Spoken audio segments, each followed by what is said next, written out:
Hey, how's everybody doing tonight? Welcome to the show. Welcome.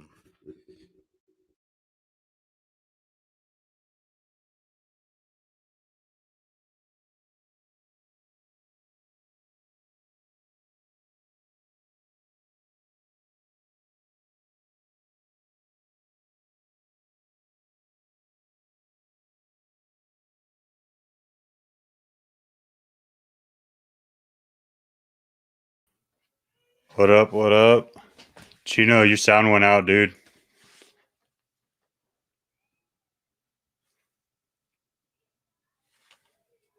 Uh-oh.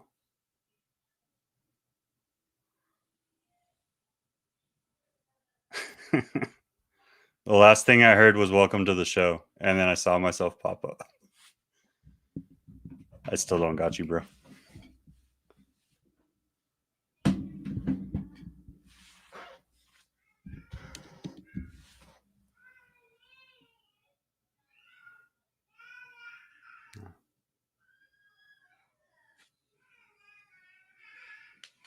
Volume? Oh. There we go. There we go. Oh, fuck. What'd you do? I had like such an awesome introduction. I thought I was doing the echo. I went Jon Fealy, and then just can't do anything right anymore. You turned the echo all the way down and turned the mic off? I touched the volume instead of echo. Rookie mistake. Oh, yeah. You know, my fancy, my $30 Amazon mic. But this thing's great. It's directional mic, so you can't hear my little punks in the background. It's crystal clear, man. Hopefully you don't hear the screaming chaos that's in the background of mine right now. Oh, You know all about it. Oh, yeah. How many kids do you have? I got 3. I got a nice. 5-year-old, a 3-year-old, and a 2-year-old. 5, 3, and 2. Cool. It's close to ours are 2 years apart, each kid. And we're outnumbered as well. Yeah, that's like when you hear that cry, and then you're like, oh, that's when the oh shit kicks in. You know, now I'm officially outnumbered by children. When I hear that death squeal now, I look at the wife. I'm like, let's give them an opportunity to resolve it themselves. give them a couple of seconds. Yeah. Let them figure it out between each other. And then you come out and you just see all the faces go ghost white because they're like, oh shit, we got caught. We got caught. I mean, it's nice when they're smaller. So Jenny and Mario, even though they're 3 years apart, Mario has a small pituitary gland and he is smaller than the regular human. And Jenny is opposite. She's a recycling bin and doesn't stop eating. So Jenny actually weighs more than Mario. And they straight up like fist fight each other, like tackling, ground and pound. I mean, we do have a wrestling mat in the backyard, and Jenny does wrestle, but it's nuts. Tonight there was scratches all over them. And the worst part about it was like I was like 10 feet away from them the whole time, and still beat the shit out of each other. I had to be like, I'm on the phone with the vet over my father's dog, and they're racing each other down the slide while launching slippers at each other. And then tackling each other while going down the slide. Now, this is just like a bullshit, Fisher Price little slide, but they can turn it into a mosh pit. They did a great job doing that. Hell yeah. I caught my 2-year-old today.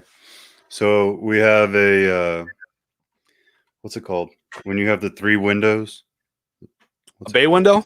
Yeah, we got a bay window in our dining room. And so we put this little table right there and put the bearded dragons enclosure right there. Well, I caught my 2-year-old today standing on that table, grabbing the meshing on top of the bearded dragons enclosure and ripping it away.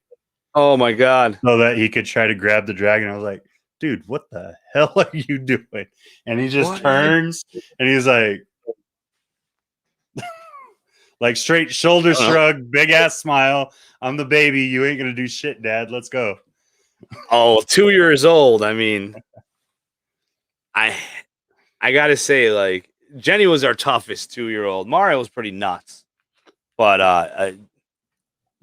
her first several years in timeout, I had to spend it with her. Um, she really is. So she's like the clone.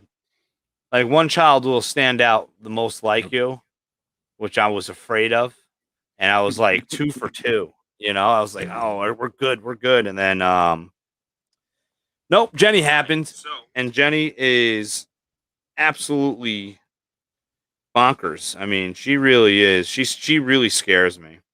And she's like me when I was a kid, a hyper, wild, violent, loud child. Only difference You, I you didn't wear just described dresses. my whole household. Oh yeah, especially so like 2 and 3. So you had 2 kids in diapers in one shot. I don't know, that's a pain in the ass. Um, we had 2 with Mario's delayed development, and thankfully, when Jenny became potty trained, Mario kind of looked at her and was like, "This, look at this little shit using the bathroom." And like a week later, he was potty trained, like just like flip of a switch. Right. You Once it like the teacher snaps, called. yeah. He knew it, but all of a sudden, he was motivated. Sorry, I'm gonna Oh, you're good, brother. post on Insta World, The Insta. the IG. I've been like so crazy. I'm part of a group on Facebook that's called Salesaholics, and they find out all the mess ups on Amazon and post them. So like I'm using this crazy $70 laptop stand that goes on the tabletop and it can pivot up and do all this weird shit. So it's like $70. I got it for $5 shipped to my house. Damn. But you gotta like catch it at the time, because it's got to be a lightning deal, and then there's got to be a code, and It's like the stock market. yeah, it's crazy. And I've been just searching for random stuff, like so I probably bought a couple things that I didn't need, but I'm like, it's $2. Who gives a shit, like, Yes, we all do. but I ended up getting like all these crazy LEDs for the backyard, lights, LEDs for the basement, and so I've been like bouncing back and forth, Facebook, Instagram, and getting all that, as well as feeding animals, cleaning animals, and that whole fun. It's So the you got, life that we choose, man. The life that we choose. I feel like I'm always on social media, like almost to an unhealthy point right now. oh yeah, 'Cause I'm trying to study it, and like trying to figure out the what's it called? SO. algorithms. Yeah, like I don't know, like the macro crap that you want to hit with like your titles and your tags and all that shit. So I'm spending way too much time for my wife's liking on it, but I'm enjoying learning about it. So it's pretty cool. It's cool. It's just it's so hard to know what is actual and which isn't, right? Right.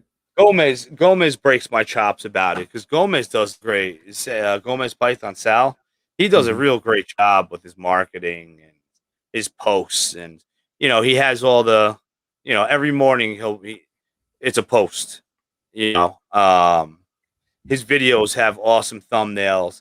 He does teeter on the clickbait area as Right. well. Where I'm like, I don't know, man. I'm like, okay, what am I doing? Clutch 7, you know, cutting clutch 7. There's my clickbait. I'm creative in other areas except for titles and thumbnails. There's nothing wrong with that. That's the fun part. It gives you something to grow on. Oh yeah. And I mean, we're all growing every day with social media. Oh,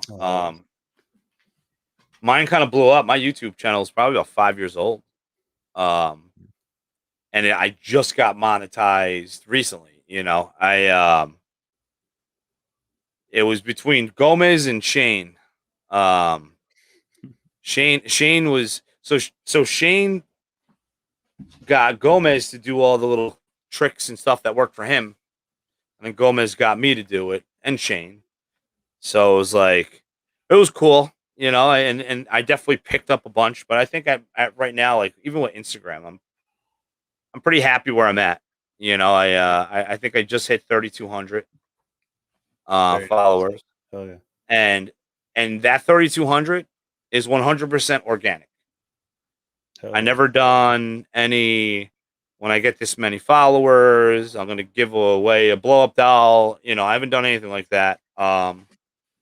Nothing wrong with giving away blow up dolls or snakes. It's just not my cup of tea. Oh, I haven't Um, done it, dude. I did. I've done one giveaway. I was gonna do a second one on YouTube, and it just it kind of fell through. But the reason why I was doing that second one wasn't even for my 1,000 subscribers. It was for to kind of help people. Like everyone's in a bad time because of COVID, and then I wanted to get some cocoa blocks or reptichip or just some sort of bedding to help someone out, right? Um, I obviously side more with reptichip. It's Texas based, it's veteran based, so it's kind of where my soft spot is. But yeah, yeah, I'm gonna eventually do it. I've had so much crap going on recently that it's been hard to jump on it. yeah, But I feel you. Like I much rather would just post and be myself, and giveaways aren't really my thing. I don't like to hype and market myself in a way that you need to for that. yeah. I mean, my biggest giveaways are these fundraisers, and I think that's kind of like the only way I will do them. For a good cause, and so that live stream you're a part of, which I'm very grateful for. We were able to raise 8,000, $5,871. Wow. Yeah, Oh yeah. in that That's in awesome. 7 hours. And you did. Uh, So you've done that. You did the one for US Arc. I I remember did that two for one. USR Or two for US Arc. and the one for Brooklyn, Busy Ball's daughter. So 4 live streams and $26,000, all within Hell yeah. I want to say 6 to 8 weeks, That's huge, dude. That's huge. and it's all because of Dave Hardy. Dave Hardy's the one that put the whole thing into motion. I've been begging him to be. I was begging him to be a guest, and it was funny. He gave me the lame excuse. He said, Tom from Atypical, right? He's been trying to get me on his live streams, and I won't do them. So I can't say yes to you before I do a live stream with Tom." And a week later, a few days later, he does a live stream. He's like, "Oh, I'm good, man. I'm I could do your live stream." And then Tom invites me and say, "Oh, join my live stream." And it's Dave Hardy and him on a live stream. I'm like, "Oh shit, now I know why." It all worked out. That's awesome. Oh yeah. Unless you give 7 snakes away. Yeah, we've been giving away. I mean, that last live stream was over 26 animals between the auction and the giveaways.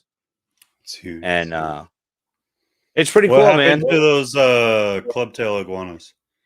That shit's still in Nothing. my head. Clubtails, you are the closest person to take them. Oh, I couldn't, dude. Like I just don't have the space. Yeah, the clubtails, the Savannah didn't find a home. Hmm. I screwed up and I didn't spin off a snake from Morph Mechanics, which I apologize. It's just a lot of stuff was given away. Dude, that was a long night. Like when I came back on, I realized what was going on. I don't know how you guys do it for that long.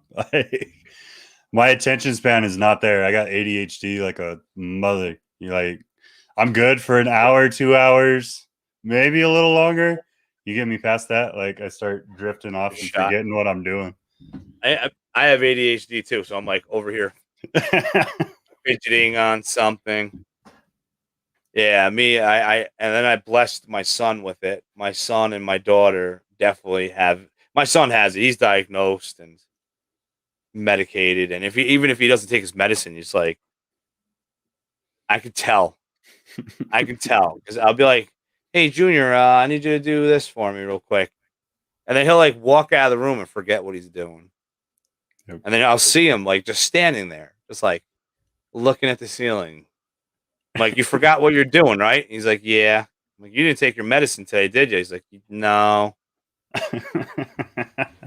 I'm watching him right now, and it's so funny because all the females that didn't eat, he's pulling rats out.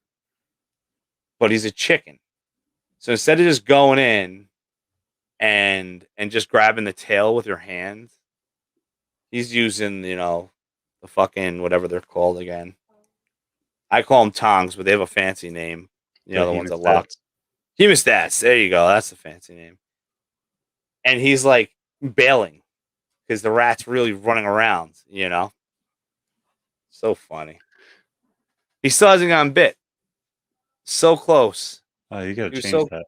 You gotta change that. Just get him over it. It's so funny. He's gotten bit by the gargoyles. The gargoyles love biting him for some reason. Come on, man. Suck it up. Just do it. That's how I got into the Monarch project, actually, because I've been raising for like 3.5 years or so. Probably closer to 4 now. I think I'm at 4 years. My wife's never gotten bit, right? Like, yeah. I have retics, I have boas, carpets, all kinds of shit. She has never gotten bit. And we go over to MSB and we're just hanging out and she gets bit by a monarch. And I was like, all right, I gotta fucking buy that snake. Like, I don't care how much it costs. I'm buying that fucking snake. Was it a male? I need at least one that'll bite her. And now it's puppy dog tame. So like she doesn't even get bit by that. So really? I mean, I'm not complaining. Like, I love being in the project. I can't wait for that snake to grow up and I can use it. But yeah, the Monarch's cool, man. I mean, Liz KE Royal Reptiles. She's doing some cool stuff with it. She had it. I got to see one in person. Just skip it, dude. Oh, he's killing me. Hold on. I gotta grab this rat.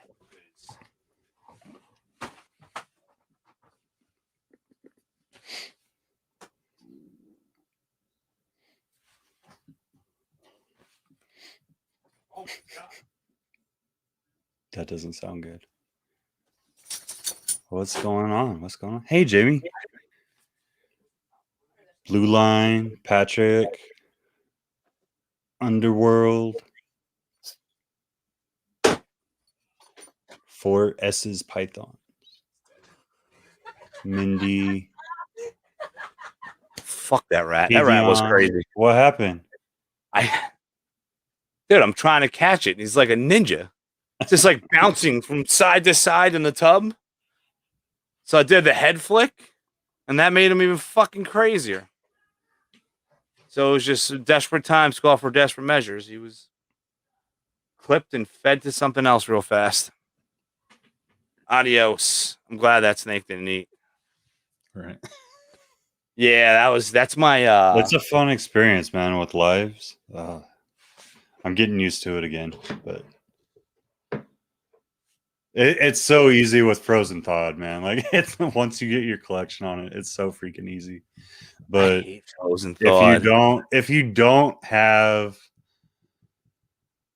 or if you want to grow and not have to worry about outgrowing what you can feed, you have to produce your own rats, right? And so I had to get my whole collection back on live because they've been on frozen thawed for the last 2 years, except for like 1 or 2 pickups, and I instantly converted them. And now I'm converting the whole collection to live, and I'm just like, fuck. You get like these XL and jumbo rats and the colossals and for the bigger snakes, and they're going everywhere. And you're just like, don't fucking flip around and bite me. Don't flip around and bite me. You're even feeding live to the retic? Really? Mm-hmm. Why? I mean, your bigger girls, you don't want to eat on be on frozen. I'm not too worried about it. Like I've worked with them so long that there's not really a reason to worry about like an aggressiveness or food. I wasn't talking Like about. they know. I wasn't talking about that. I was just accessibility of having larger live prey. Well, I mean, like I could get rabbits and stuff, but that's the size that they're at. Like my retics, my oldest one is, I think, almost 2 years old. So they're not that big yet, but they're starting to put on their size. So yeah, we actually just fed our boa that had the litter a rabbit because we have too many bunnies. So we're running into a situation where I don't want when they have a litter, I don't want the male to breed with the mother. So as soon as I know the baby's a male, then I feed it off. Then the females we grow out and then turn them into food. But so we fed the boa it, and I was like, holy cow, because it was big. I didn't realize how big. Like I'm looking at him like, you're kind of the size of a rat, like a jumbo rat, big male. And then I dropped the rabbit in the bowl file. I was like, whoa, that thing's fucking giant. I'm like, hopefully it takes this thing, Right. And oh yeah, she took, man. And then I'm like, now she looks like she did before she had a litter. Oh, I got extra Lord. bunnies, man. I don't know if this guy's near me. D, he's in Oregon. Oh, he's nowhere near me. Yeah, man. I got extra. I got 2 breeder females that I'm gonna either eat or sell, but they're big. They're like 20 pounds. These are like giant Flemishes. Oh, I'm sorry, D. Washington. My bad. Washington, like the state? Yeah. Oh, fuck. Like, It's far. It's the polar opposite of me. it's far northwest as you can go. Oh, yeah. No one local can keep up with what I need. Yeah. I mean, that's why I'm in breeding. There's you can't get rodents by me. The closest place sells them for $5 for a small. But if you buy 10, you get 20 cents off each. But they never have 10 in stock. It's like one of those ordeals, Yeah, it's a good way to work it. And the other guy I went to, I was like, how much is a mouse? And he's like, $3.25. And I was like, well, how much is a mouse hopper? He's like, all mice are $3.25. Pinkies, hoppers. And I'm like, holy shit, What the hell? He's like, they're all eating lab grade foods. So this guy, this pet store near me, he's like, oh, everything's all in-house bred, and I don't bring anything out. I watch these animals come out of the egg, and he sells like a hypo for $800, like ridiculous pricing, and everything's cohabbed. So he has these like old school, boa file setups. What's going on, Headhunter? And there's like 20 snakes, just like Indiana Jones pit style, like all on top of each other. And he feeds them up one by one. And he's been doing it for all these years and blah, blah, blah. So I laughed my ass off because I watched him buy like 10 snakes at the White Plains Reptile Expo. And I'm like, yeah, bullshit, you're breeding. Dude, my store loves me. My store loves me. Like, all your normals, because they'll sell a normal for even before the price hike. $60 because of COVID. Nah, they'll sell them for $75 all day. down here. But you can't Really? get anyone to buy a snake over like $300 here. They'll buy a normal for like $75, but you can't get them to That's pay why over $300 for a snake. I'm shipping 4 male het pied possible 66 possible het albinos to my buddy Yo X2 Mm-hmm. Sean. He's over in Waco, Texas, Waco. And he's like, hey, as soon as I hatch out normals, he's like, oh, those are mine. Whatever male, send them to me. You know, so it was awesome. It was a clutch of 7 that the odds gods shot me right in the foot. Mm. And I hit, it was a pied het albino to het albino, 7 eggs. I hit only 1 visual. And the visual was a male, which I wanted a female. And then I hit 4 more males. And then I had 2 females that are, possible het. And yeah, Sean's like, send them to me. I'm shipping a bunch of snakes to Texas Tuesday. Tuesday, I'm shipping out everything. That's the hard part for me too. Like most of Texas, it's fine. So to have a store right next to me, like that store is literally 15 minutes from my house. So it's pretty convenient. But starting I think tomorrow, it'll be 95 for the next 4 months or higher. So it's almost impossible to get anything shipped, depending on when they plan on leaving out of El Paso. Really? Yeah, like I can go to the hub, drop it off at 4 o'clock at night, right before their pickup, and they'll try to hold it there overnight. And it's just like, you can't do that. One, the heat pack's going to be, well, not that I'm using a heat pack at fucking 90 degrees, but you know what I mean? Like even in winter when you're using heat packs. But it's just like, it's a live animal. I'm paying you $100 almost to overnight this and make sure it's there by 11 o'clock their local time. Yeah. You need to get it on the plane and get it out of here. Shit, I didn't realize that. I can't wait to get out of El Paso, dude. Oh, but you're in El Paso. So Yeah. where's El Paso on El the state of Paso. So that part that runs underneath New Mexico, it is the very tip. Like here's El Paso and here's New Mexico. And then here's Juarez. So how far are you from the shore? From the Gulf? From the Gulf, yeah. No, from the Gulf in Texas, I'm like probably 12 hours. Oh, so you're still up a decent amount. Yeah. But Texas is funky, man. I mean, I see all the stuff that David Cease is going through. Today he was out doing yard work and it started hailing on him. And the guy's lost power at least twice a week for the last 4 weeks. And I'm like, I don't know when you're talking me out of moving to Texas. No, dude, well, it has to be like February, but I can get all 4 seasons in one day. That's just crazy. But that's El Paso. That's just the way it is. Like the majority of our year is probably 85 to 90 degrees. And then it'll drop down into the 60s and 70s for probably like 2 or 3 months. Maybe a little bit colder for a month. But Really? it's like we are probably the hottest portion of Texas.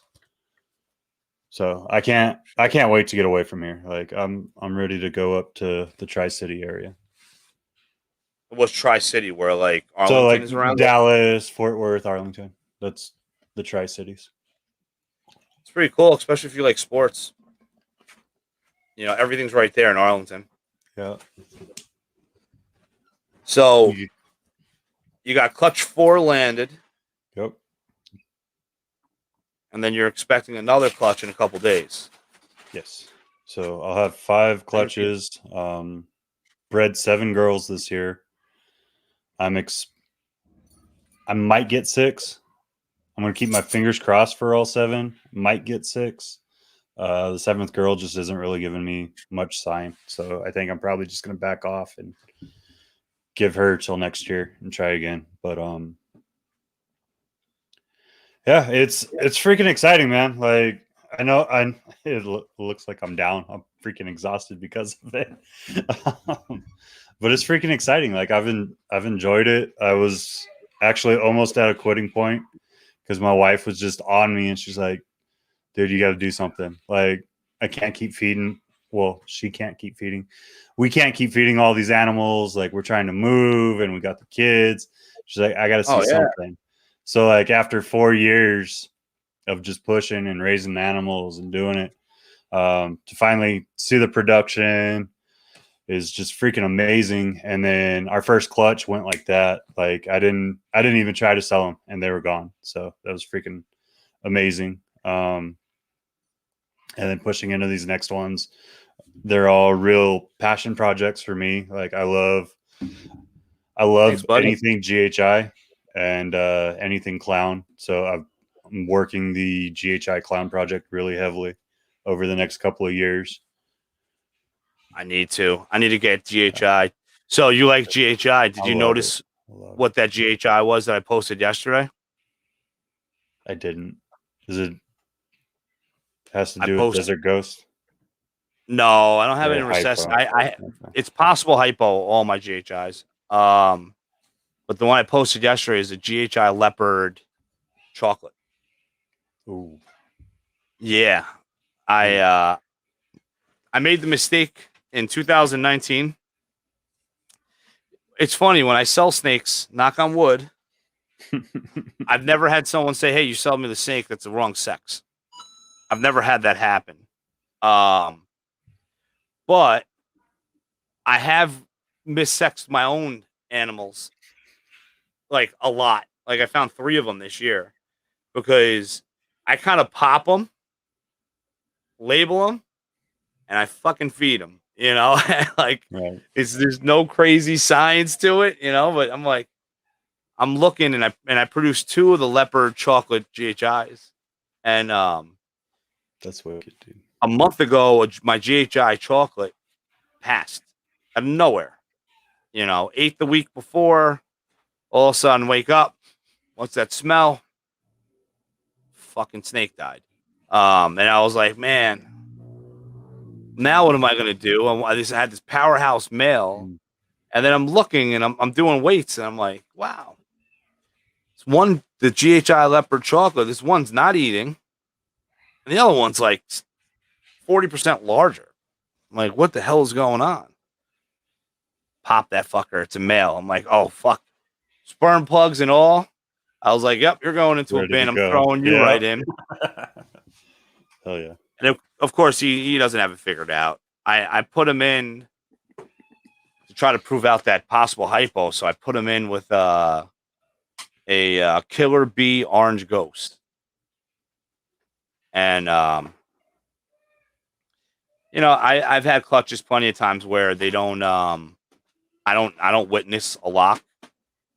I start my rotations on the beginning of the month, and then each male is with 4 females, and I try to get 3 to 4 locks in, and till the follicles get nice size and ovulation, and then I get him back on food, and once he's back on food, then there's the next round of breeding. So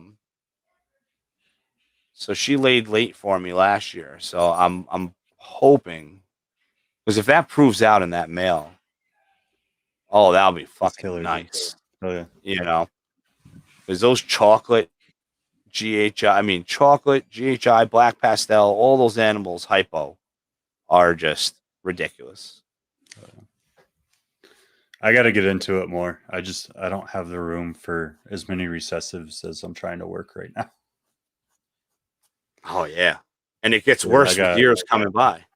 Yeah. Every year will get worse because you'll run into opportunities where you're like, I can't turn this down. Mm-hmm. Like Gomez gave me a price that was beyond right for a pastel candy possible het pied, 2 females.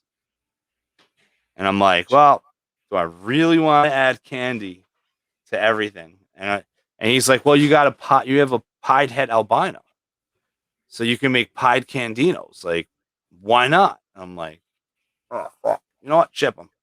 So that's another project, you know. And then now you got Monarch. So Monarch is big. Yeah. I'm working Monarch. I'm working Clown, Pied, Hypo. Hold on. I have to make. Yeah, I think that's it for recessive. No So puzzle. for recessive, not yet.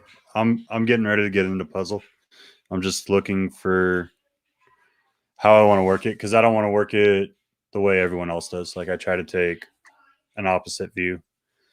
Obviously, you're gonna take some feedback off of what people are creating and how it looks, and put your spin on it. But I try not to follow everything. Obviously, you got to work with what you have right now, and like even with the GHI project, like a lot of people went with either lesser or Mojave right away, which I don't blame them. Like it's a great looking snake, but everyone's doing it. So yeah, I had a pairing that's going to create het clowns, but I'm going to work the lesser out. So anything that comes out, lesser clown or GHI lesser, it's getting sent. Like I'm not keeping it in my collection because I'm trying Het to clown? go a different way with it. Well, yep. Junior may be interested in that. Junior wants lesser clown. They're beautiful, man. Like I like them. It's just a lot of people are working that with GHI, so I don't want to follow down that path. But one of my girls that was ready to go was a pastel lesser GHI, so I put it to clown to create the hets this year. Yeah. And so anything lesser is probably going. Oh, keep us in mind, Junior. What's it called? There's something about the lesser clown that he likes. Have a good night, buddy. Later, blue line. He his first clutch, we bred his pastel clown to cinnamon lesser spider to make hats, and then I'm making him go through. I'm teaching him the long road. You know, we'll hold back a couple females, let him grow them out, or I think maybe one female. I think there's gonna be a lot of snakes coming his way, regardless. But it's his own project, which is cool. Even though I feed his snake, he cleans it, but you know, he's only 12. I can't really. It's child labor at some point, you know. So man, the fact that you got him cleaning the poop is huge. Like that's 90% of it. Yeah, and I mean, his like he does like 90% of the work with the geckos. Hell yeah. Maybe 80. But he feeds them. You know, I supervise because there's like details that him and my wife that they don't notice, you know. So like when it comes to spraying them, I got to make sure I pay attention because he'll just spray twice, you know, even though he's not looking and going, "Oh, this is dry. I better give it a couple extra sprays this week," you know. Right. So but he does he makes the food. He sets everything up because I mean feeding is like nuts. All the geckos we have. I think it's like 120 water bottle caps, 20 soda bottle caps, and then like maybe 6 or 7 Gatorade caps for just that's not even for colonies. That's just for grow outs. But the crested geckos, you can't sell them right away. It's not like a ball python, you know. Get her up to 100 grams and ship her out. The New Caledonian geckos, a lot of them, their colors don't show until they're like 6 months old, and then they come out of the egg and they're fucking tiny, you know. So to get somebody to spend, you know, money on such a small animal, it goes both ways. You may sell someone an animal that you don't see any colors, and then all of a sudden they update you. and it's like, holy cow! Like produced by DMJ Reptiles. We got a either a Halloween or Harlequin. We're trying to Harlequin, figure Harley. out. Yeah, we're trying to figure out which one it is because the lady sold it to us as Harlequin, but it kind of shows the colorations of both. So we're trying to figure out what Is it it is. orange? Is it like orange It's and like red? deep orange when it fires up, and then like the blacks, and there's a little bit of speckling of yellow in it, and then it's a quad stripe as well. We got a Nice. like either way, we got a steal on it. I think we paid like 200 for it or something like that. Oh, But wow. my wife's looking at the lily whites now, and I'm just like, I don't know if I'm ready to spend that much on a Cresty, but she wants to get into breeding the Cresties. And I was like, you know what?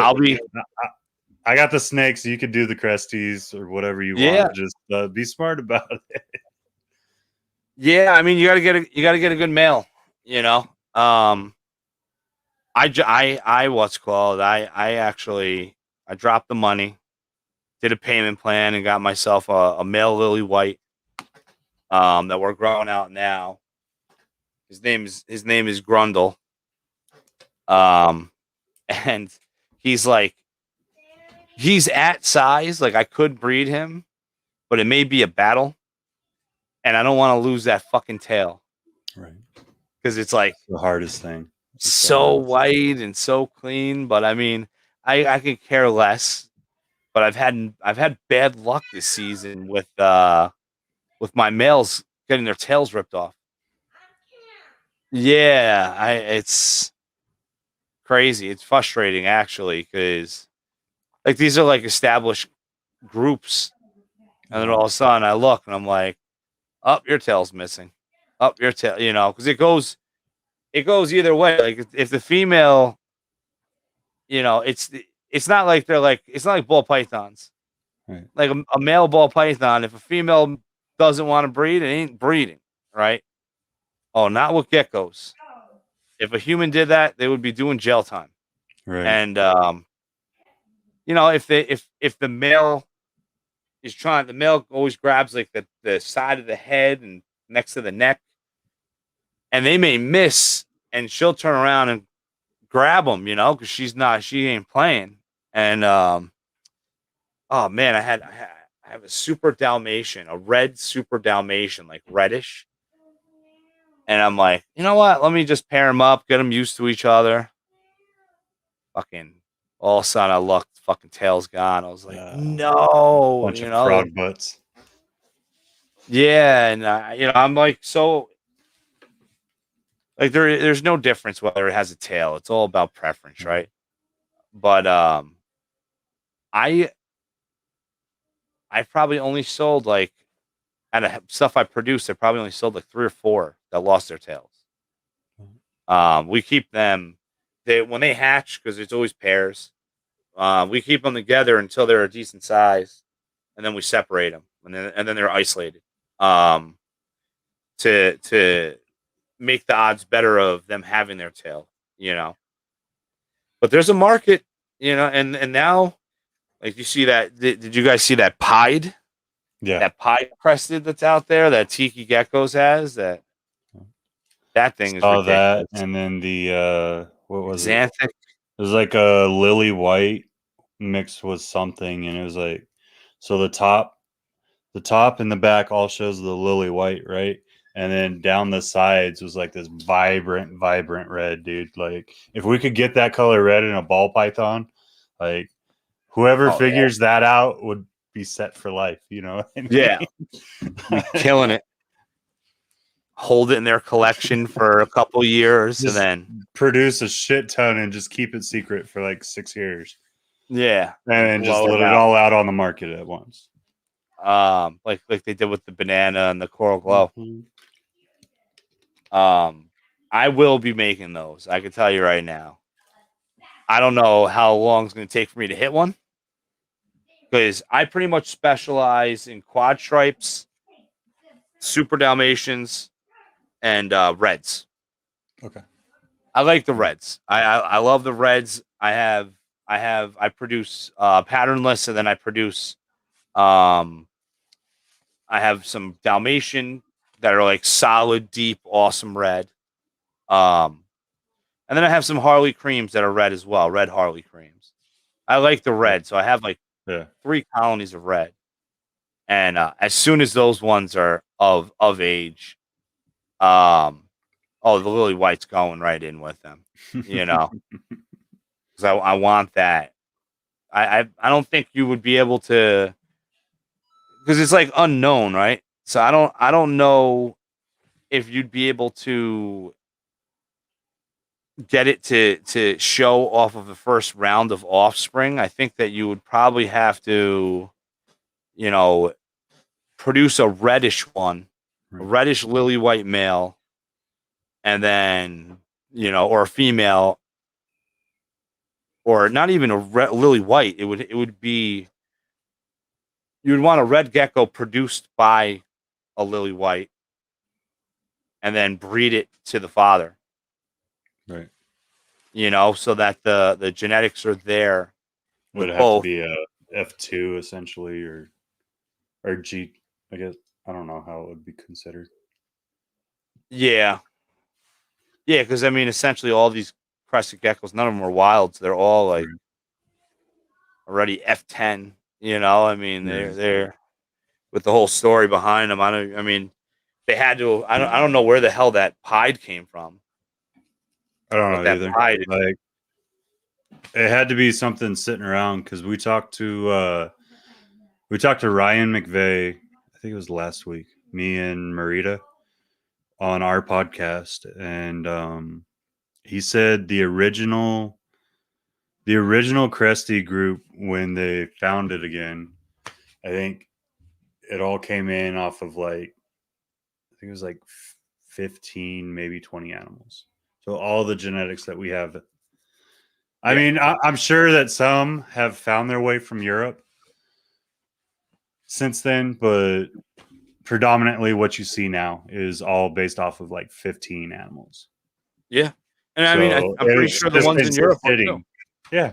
So it's that genetics just been sitting around and people just haven't paired the right thing together until now to pop out a pie. It's just like the ball pythons though. Like you're importing brand new freaking genetics all the time, or like random genes are popping up in people's collections that they didn't know they had because they just didn't pair it with the right stuff and it just laid dormant, which is, Yeah. I mean, it's freaking amazing. That's what makes this hobby fun, man. Like Oh yeah. you can pop out something you didn't even know you had and be like, hey, I have a new gene, or oh shit, I didn't know I had this badass gene in my collection that I didn't have to pay for it, but now it's going in everything.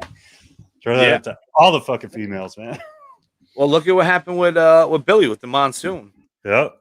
He had the monsoon for 10 years and didn't even know because he never hit. Just never lined up.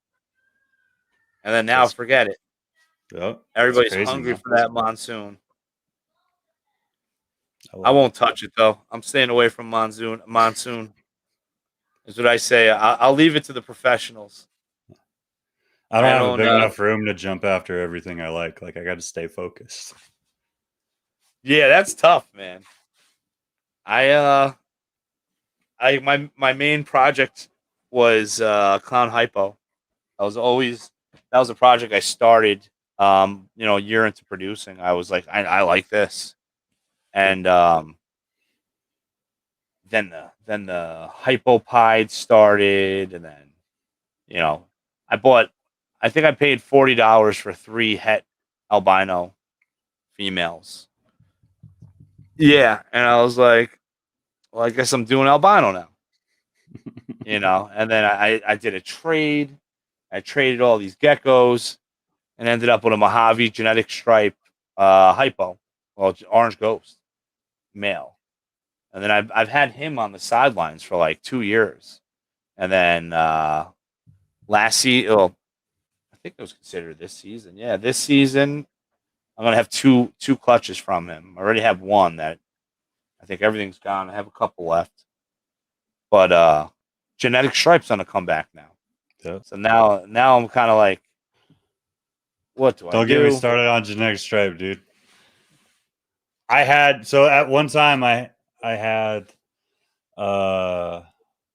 female lavender 100% het genetic stripe.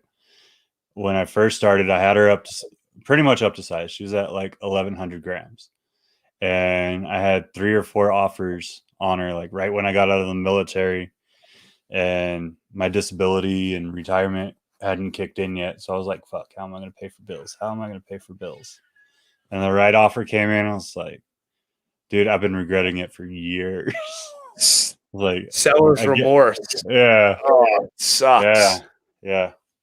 I was like, and you look at it now and you just see everything coming through, and you're like, dude, I was right there. Like, I had the stuff to be in the mix with some of these awesome fucking genetics that they're throwing out right now that I could have been breeding already, and I fucking sold it. Which, I mean, you got to do what you got to do for the family, you know. But it sucks. We've been there.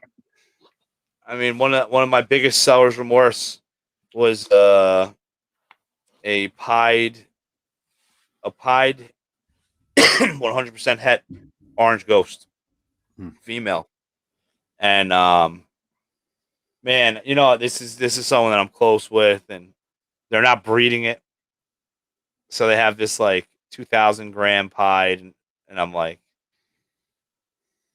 just let me have it for a little bit, you know, let me keep it in my house for a year, you know, I'll bring it back fat, and you can either get another snake or you know, money, you know. I wouldn't have a problem doing that. We sell and split the money. Right. But she's like, oh, I don't know. That's my baby. I'm like, fuck. So the snake I shouldn't have sold, thought I was going to be able to breed it. I don't think it's happening. And it's fine. You know, I sold it, but man, seller's remorse on that thing. Yeah. I still feel it. Like, the ones I let go of the first clutch, I was like, I should have held on to all of them.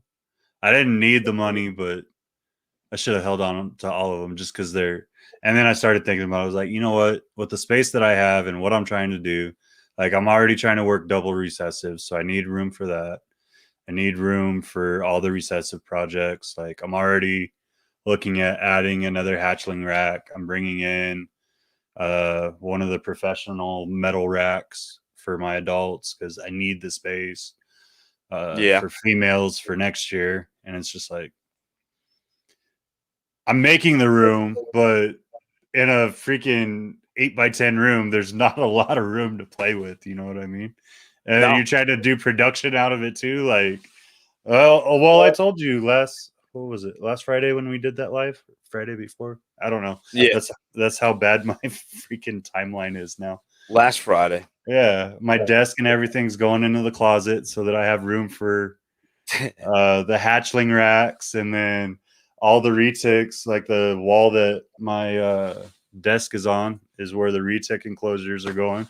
So you're gonna have to get skinny when you're coming through the door and shit because the door is not gonna open all the way.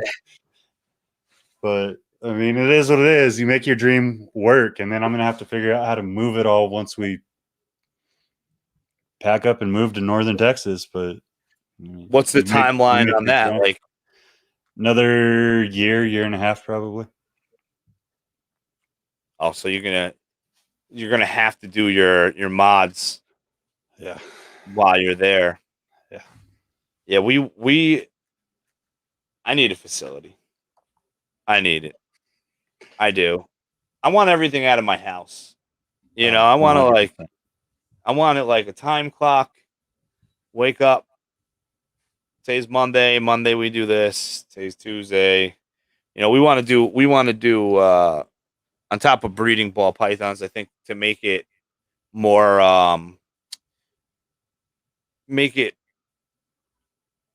realistic, we should breed rodents.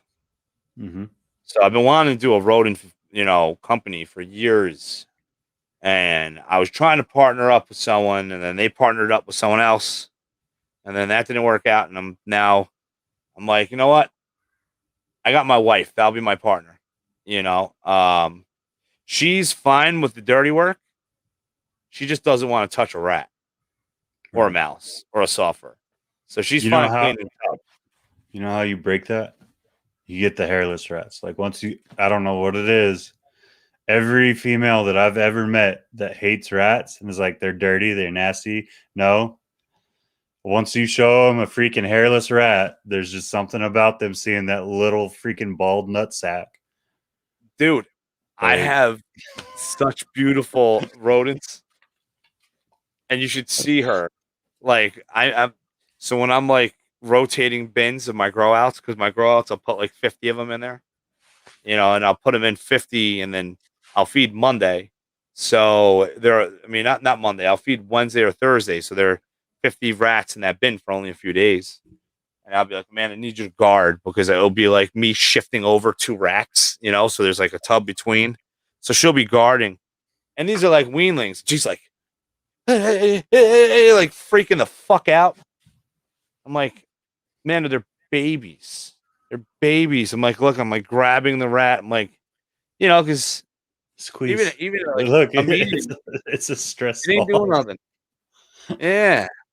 Oh, and we have like all these like the I've been really, really breeding out the Dumbo gene, where it's to the Right. point where I have Dumbo rats that are like fucking Dumbo now. Like their ears are so big, they come out and it looks like they got like the dog collars on their neck when they get neutered. It looks like they got collars on each side of their fucking ears. And oh, they're so dopey looking, because it's amazing how dopey they look the bigger the ears That's get. freaking funny. No part of it. Like no part of it. She's fine with like pinkies, because like we're hustling. We got it down to a science where we're cleaning 72 bins, and we can do 72 bins within like 3.5 hours. Like That's amazing. all brand new bedding. My wife's a beast when it comes to cleaning tubs, and I make it hard on her too. Like I'm not gonna lie, because we were getting chew outs, right? Right. So we kept on getting chew Yeah. outs, and my buddy was telling me he doesn't get chew outs. He wipes the bin out with the Clorox wipe. Mm-hmm. But COVID happened. Couldn't get fucking Clorox wipes for like a year. And I bet everybody that had a bunch of Clorox wipes still has those bottles sitting in their Mm-hmm. fucking bathroom like we do. So We only have 3. you know how like a lot of people say use chlorhexidine or whatever. That's what hospitals use as Pre-op. well, it's for pre-op, but it's also like when they're sanitizing areas, that's what they use when they can't get their hands on bleach. I was a medic in the army, like that. They're interchangeable, right? As long as you dilute the bleach. So how they're telling you to use Clorox over the top, that's what I use to clean their entire bin. Yeah. Is a 2% bleach mixture, and they'll go up and they'll start scratching, and then they'll sniff at it and they'll go right back into the bedding, and they just stay at the bedding except to eat and drink. Oh, we go 25%, 1 to 4. I'm too nervous about it. You're going into snakes. I don't want bleach in my snake. No, it's fine. I'm more nervous about like my wife spraying me and bleaching my clothing while doing it, because that'll happen. She'll be spraying. I'll be like, why don't you just wait for me to get up? Like I'm fucking on my knees, grabbing from the bottom of the rack, and she's like right by my face, and all I hear is shh, shh, shh. And I'm like, what are you doing? Did you want me to keep my eyesight? But our process is we wipe it, and then we wipe it clean, and then we spray it with the bleach, and then use one paper towel so it leaves residue all over the tub. And I've only had chew outs and grow outs. So like when I'm growing out my future breeders, Right. or growing out rodents for feeding for the following week. But I'm friends with a guy that does siding. So he made me a bunch of J channels with the flashing. Mm-hmm. And all you got to do is just drill a hole and rivet it. done. They ain't chewing through that edge, you know. And then Mm. there's like certain things you keep up with, you know, like if you don't have that bracket and if you're using the cement mixing tubs, that stupid hole that they put on it, that should always be in the front because Right. you won't notice it that they're chewing on that hole on the opposite side in the back. Yeah. There So he I is. got my racks have I have a little bolt with a nut, and then it's turned in so that they can't even get to that hole. Yeah, I've seen people do that too. Who does that? Jose from Grab Your Balls does that. Yeah. Um, I'm tempted to do it because I got to get more flashing because I'm getting another. We're gonna actually expand, so we have 36 cement tubs, and I'm gonna expand it to 48, and then I have 36 stainless steel hotel pans for the soffers, and I may actually make that 30. So we'll see. Because if I do that, then I can add 2 more racks, and I want to start overproducing. You know, I'm Right. not. I'm overproducing to an extent where maybe I got to cull, you know, 10 to 20 rats every other week because they got too big. Um, and the boa was pregnant for like ever, so she's the only one that eats jumbos. Right. You know, but luckily I found someone that I he and whenever I do New Hampshire, we meet up the night before, and he has a cooler all set up, and I'll bring him like 70 retired breeders because I retire about 160 breeders a year. Wow. Yeah, you know, you got to if you want to if so the, to as a rodent breeder, you want to be as efficient in the smallest amount of space, essentially, right? Right. Um, so the first litter always sucks. And then 50-50, the second litter may be great or it may not be. But then litters three three through nine, you'll get those 6 fucking nice 20 plus 25 babies. So I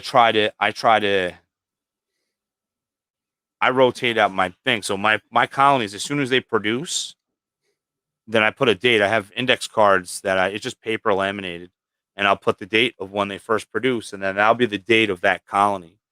Um, then I have 6 months to replace it, Okay.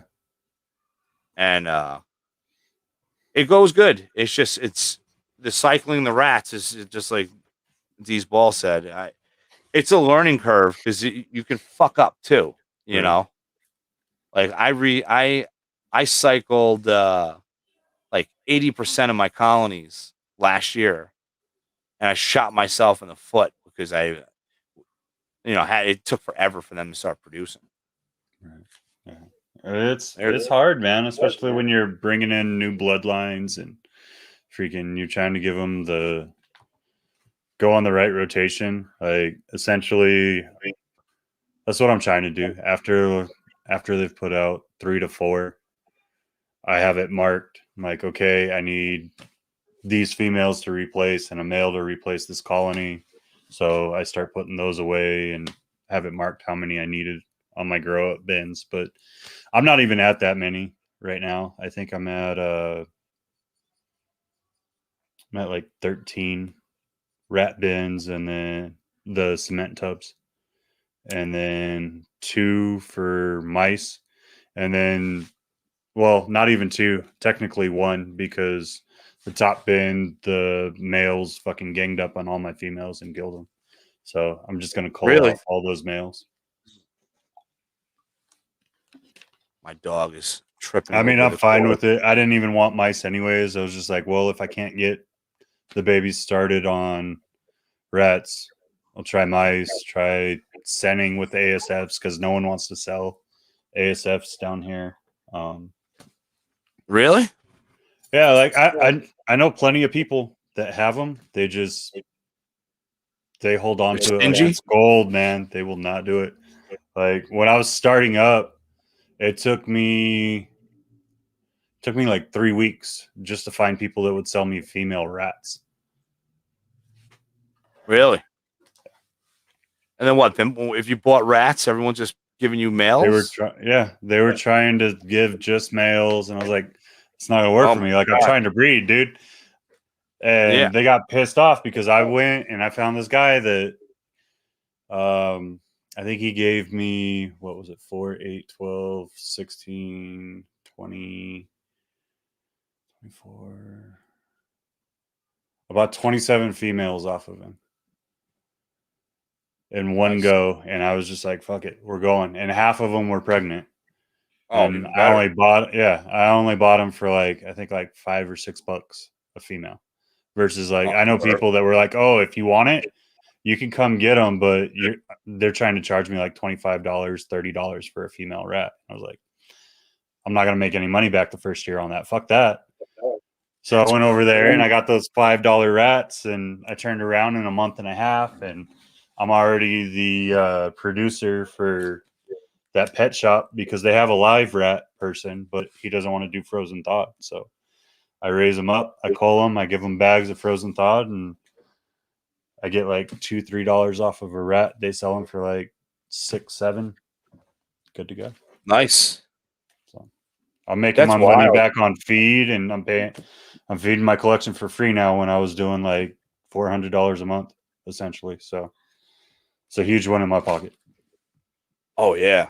I supplemented. So I've been breeding rodents for 5 years now. And I always was breeding them, but I wasn't producing enough. So I would have a company deliver every other week.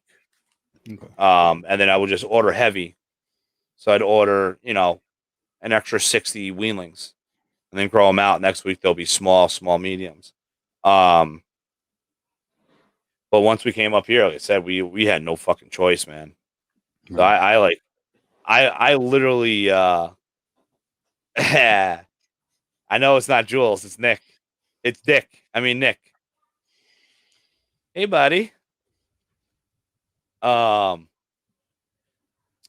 we the rats, the way I transported them is I bought a bunch of tie straps from Harbor Freight and I strapped them to the hopper, to the shelf. And it was perfect. Put that shit right on a hand truck, rolled it out of the garage, rolled it right into the U-Haul, and brought that shit up. Nice. My neighbors were looking at us like we were crazy because we we moved back into this house. I bought this house in '06, and we moved to Westchester for 4 years and moved back up here. And I had a trailer just of like snake racks, snakes, and rodents. Yeah, we did it all in one shot. All one shot. Everybody made it. Mm. Um, but that's why, like, we're hoping to move. Um, if I can move in the summertime before the next school year starts, that would be what we would. It's tough with having a special needs kid, but Right. our neighborhood is just going to shit. And then now they're like 10 houses up from us was a gun shop that was robbed and burned, and then past that is a CVS, and the CVS built a new building. So they decided to put a fucking grocery store. They're putting out an Aldi's like 15 houses up from my house now. And I'm like, now I really want to get out of this neighborhood because the foot traffic is going to be ridiculous, Right. Um, Hmm. I have at least 20, 30 addicts walk by my house a day with the zombie walk. I even had a guy. I'm watching him and he's walking funny because he's hammered drunk, and it's like 4:45 and at night, rush hour. And this guy's on a main road because I live on a main road. Whips his junk out, just starts pissing while walking. I'm like, pulled out my phone and fucking recorded him. I'm like, what the fuck is going on with this neighborhood, man? Right. So we want to farm. I want to I want to go farm to plate, grow our own food. Oh yeah, it's the way to go, man. We tried it with the bunnies. I feel bad butchering them, but they taste so fucking good. They do, man. Them furry little fuckers taste good, man. I just have you ever eaten bunny? Yeah, I've had it in stew. I haven't had it like prepared. Yeah, that's how we do it. I do it like stew.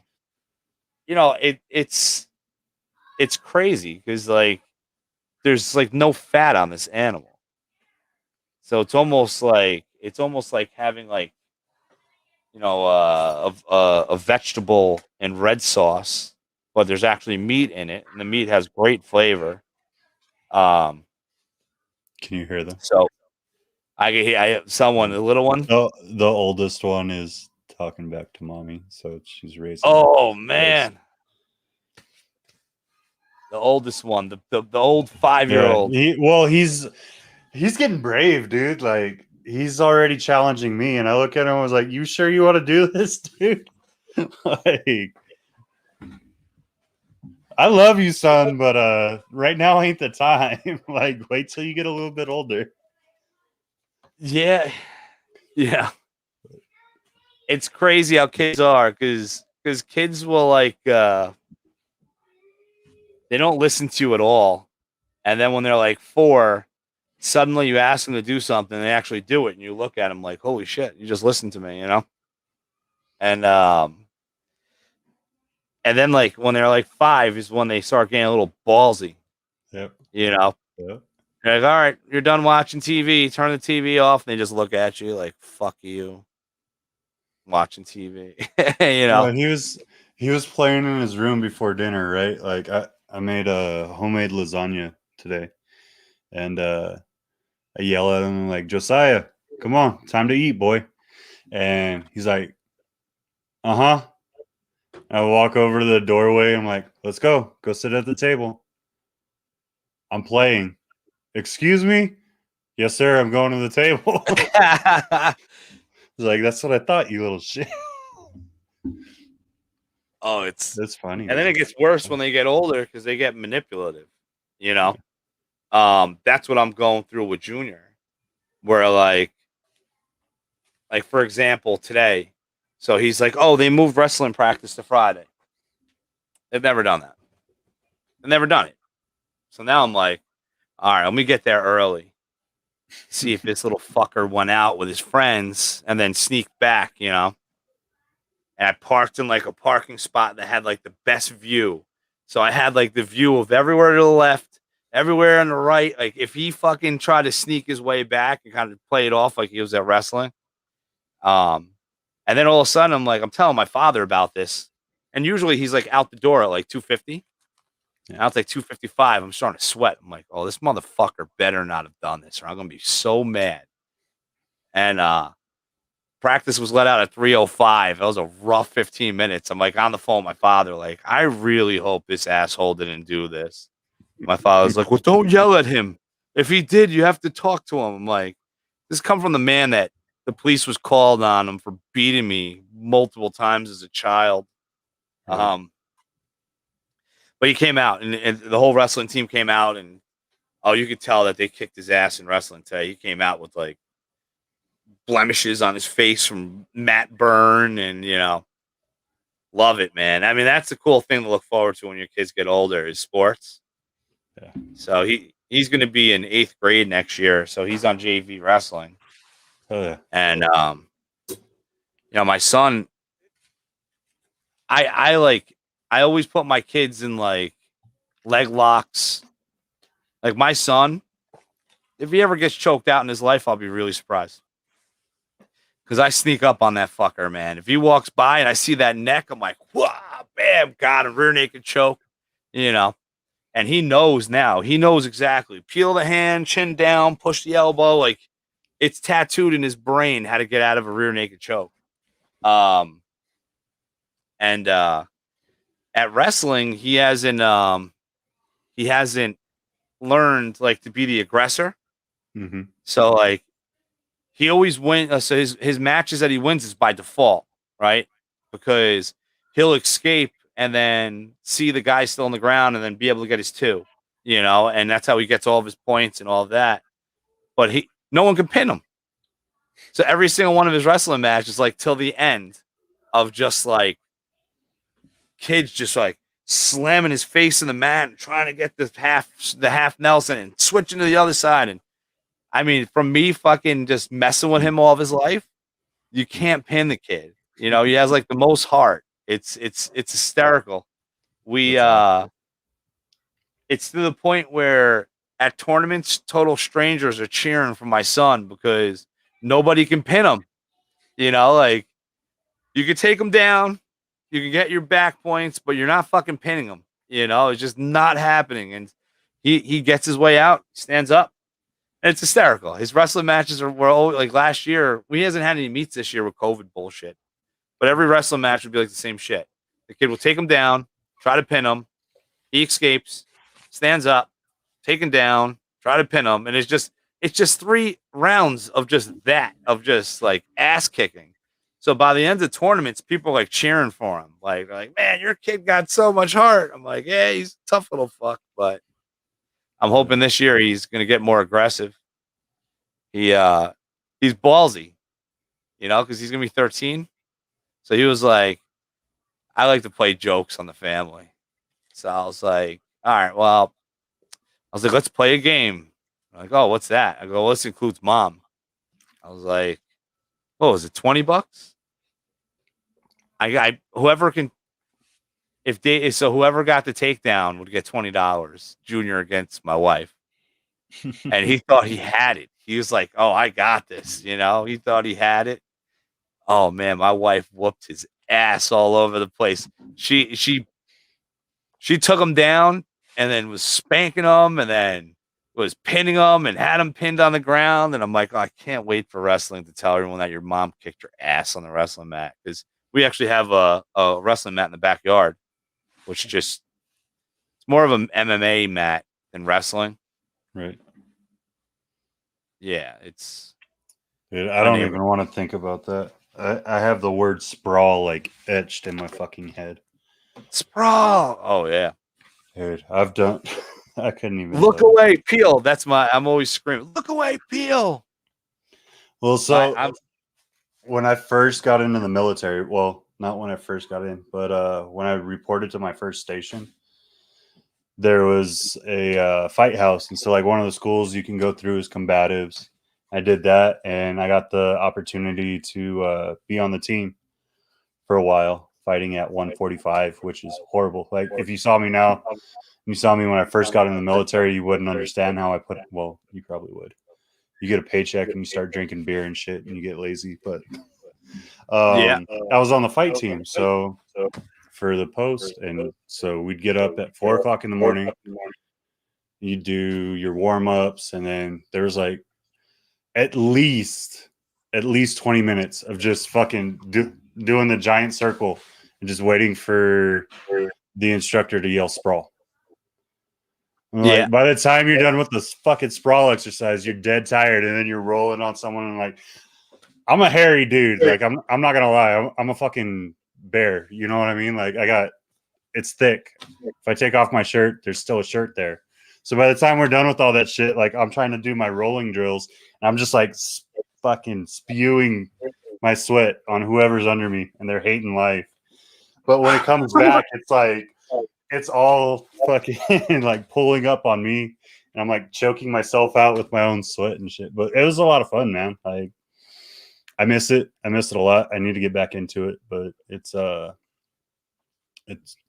just something that stays ingrained with you, and I think it's awesome that your dude does that. Like, yeah, I think it takes a little bit of time to find the aggressiveness because like you'll learn the techniques and you're comfortable. I think once he gets that one match where someone fucking tries to do him dirty or something, you're like, all right, I'm tired of this shit. I deal with it with mom and dad. I know I can fight, and he'll just go to town. Yeah. Like it's just gonna take that one to fucking click. The animal's gonna come out. I think it's gonna come. I think it's out now because like I make him take shots. I'm like, all right, you go in the backyard, take shots on the mat, and then I'll correct him of where his head position is, where his hands are, and keeping his elbows in so he doesn't get hooked and all of that. And since this time with this wrestling, he's like, his shots are fucking mint. They're good, but they're not teaching him. Like I always did like a power double leg. I mean, I'm taking that shot so deep that I'm popping your fucking kneecaps. I'm smashing into you so hard, And they're teaching him like how to do like a loop, like an ankle pick single leg. And I'm like, no, you gotta like slam him. That's where he failed with my wife. I was like, your mother has a weight advantage on you. I like prepped him and everything because I was betting on him. I thought he was going to take her down, man. I really did. We were working on shots. Everything was all lined up. Had the camera out and everything. And he took a shot and he landed like on the leg and he's holding her leg and she's like pancake, But my daughter wrestles too. Jenny wrestles. And she is a beast, man. I love it. It's practice is the best and tournaments is the best because you hear parents, if these are like 5 and 6-year-olds fucking wrestling, it's not that serious. No need to yell. And you'll hear moms like, get her off you, screaming at their kids. Their kids are crying because this little blonde-haired, blue-eyed girl is kicking the shit out of them. I mean, she's vicious. She's so vicious. She doesn't even do wrestling. Does it do like a co-ed type thing at that age, or is it strictly men? Okay, it's co-ed, and girls develop faster than boys. They got wider hips. They got thicker legs. They develop.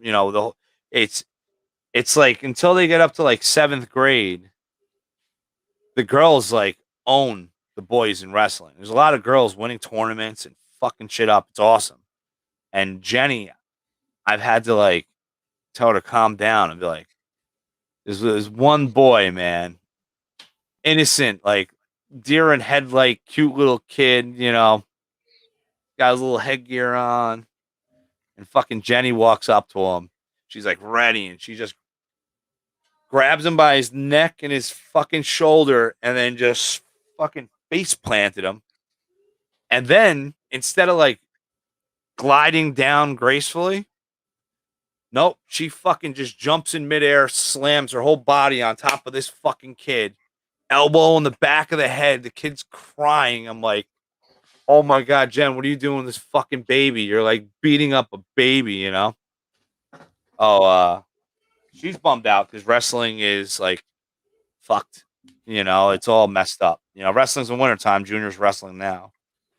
And they didn't do the Pee Wee program, so Jenny got ripped off this year. But we do got good news about New York. Is New York on Monday is officially unmasking our children. So it's based off of the school district, but this based off of our school district is. I that's the one thing I'll miss when we do move is they already emailed us like it looks like the CDC is going to allow this in New York, and if they do, then we're unmasking the kids. And then all of a sudden, like 20 minutes later, I get a notification that New York passed it, that they're going to unmask the children because it's fucked up. I mean, I think it's starting to get into like a little bit of a risk. When it starts getting hot and it's in the 90s and these fucking kids are in these non-air conditioned buses with fucking masks on from Amazon, Dude, I can't even do it. Like I don't know. Like I wouldn't be able to do it.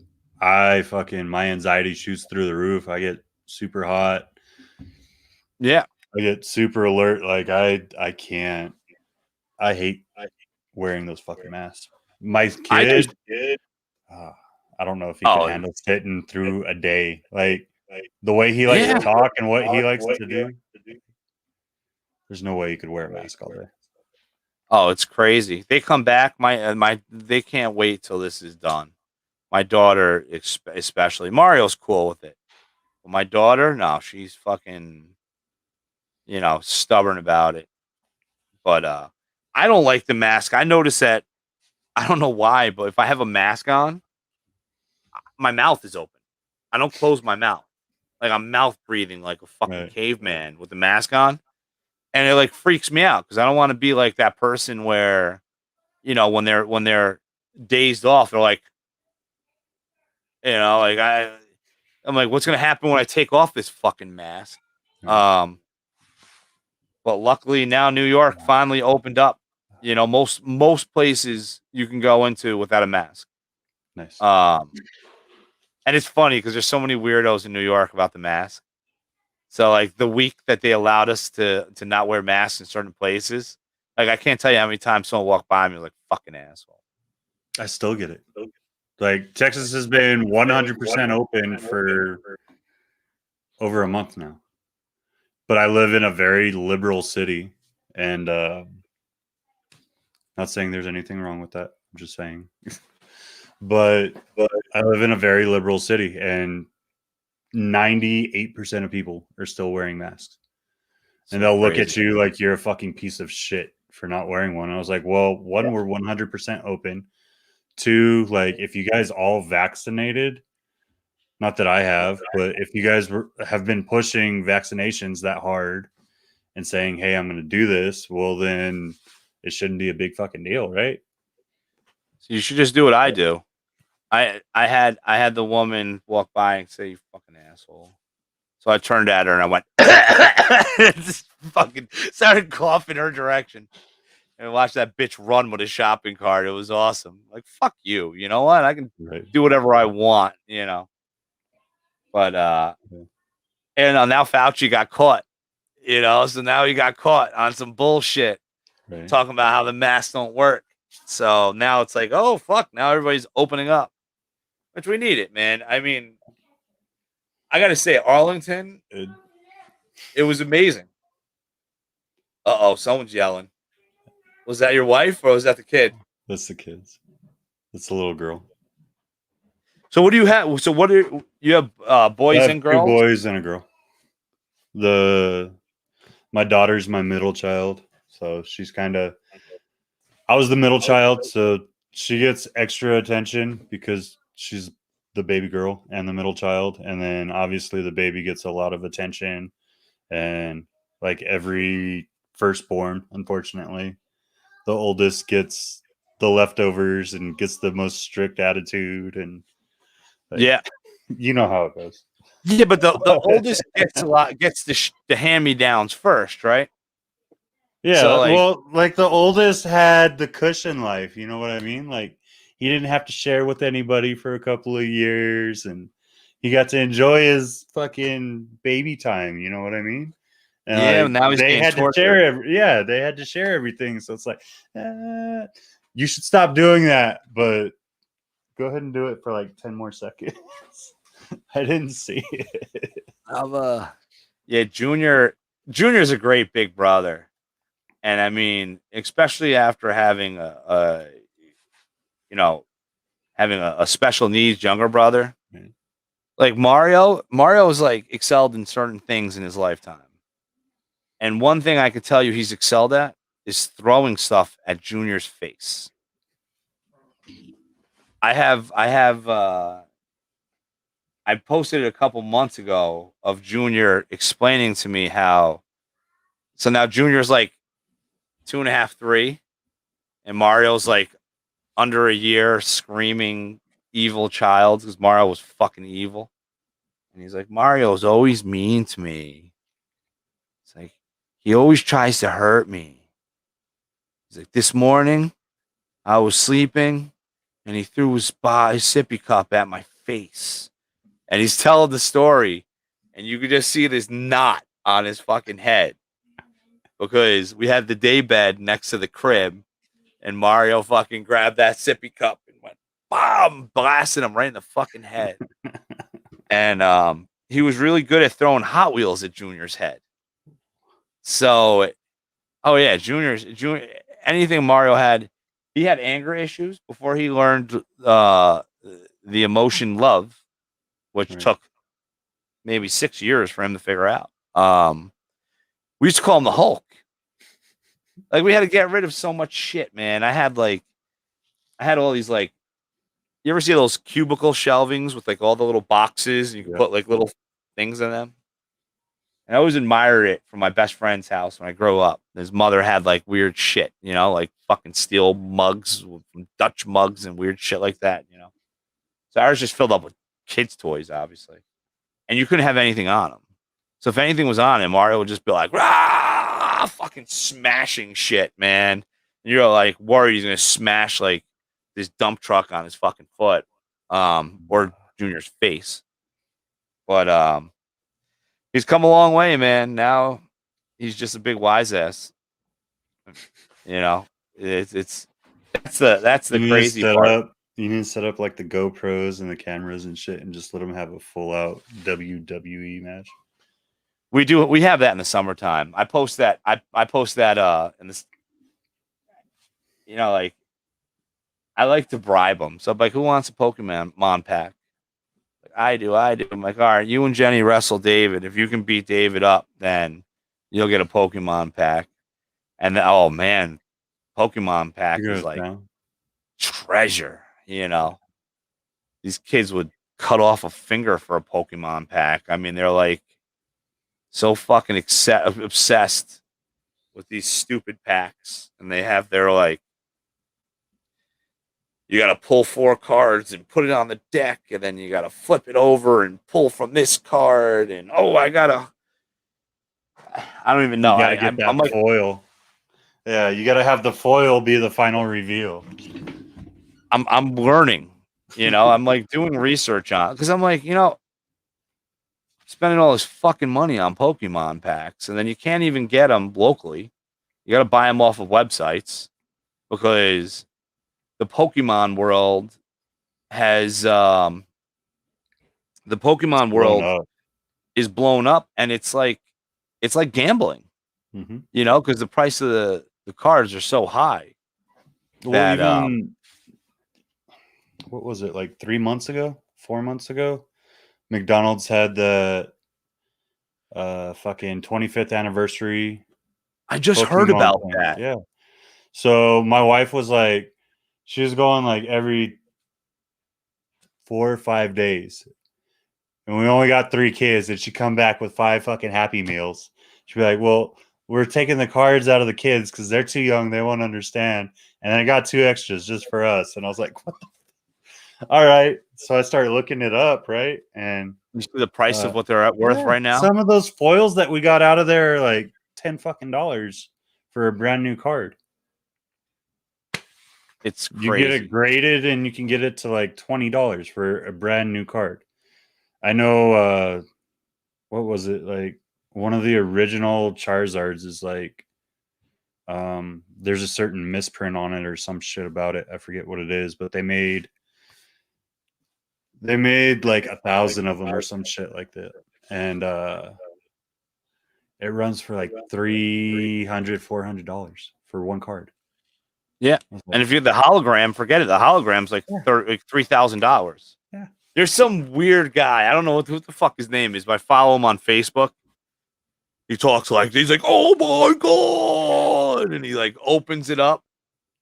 But this guy, like, he talks about like buying these packs for first gen with the paperback and $150 a pack.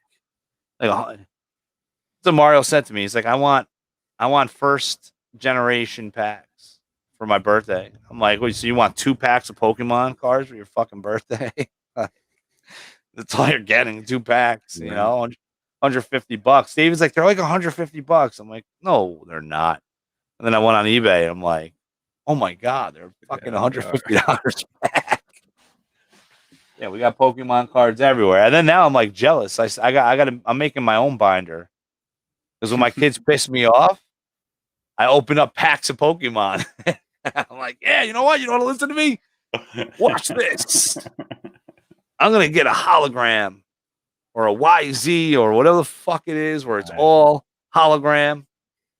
I can't follow it that far. I couldn't even follow it with sports. Like I got some rookie cards that I've had in a plastic sheath for since I've gotten it. Like I have one of Ken Griffey Jr.'s rookie cards I got that. from Fleer.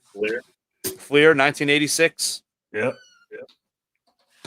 And I think it's what, like a $12 card right now, something like that. It's I not don't even it's not know. like crazy expensive yet, but I got it for like 5 cents when I was a kid.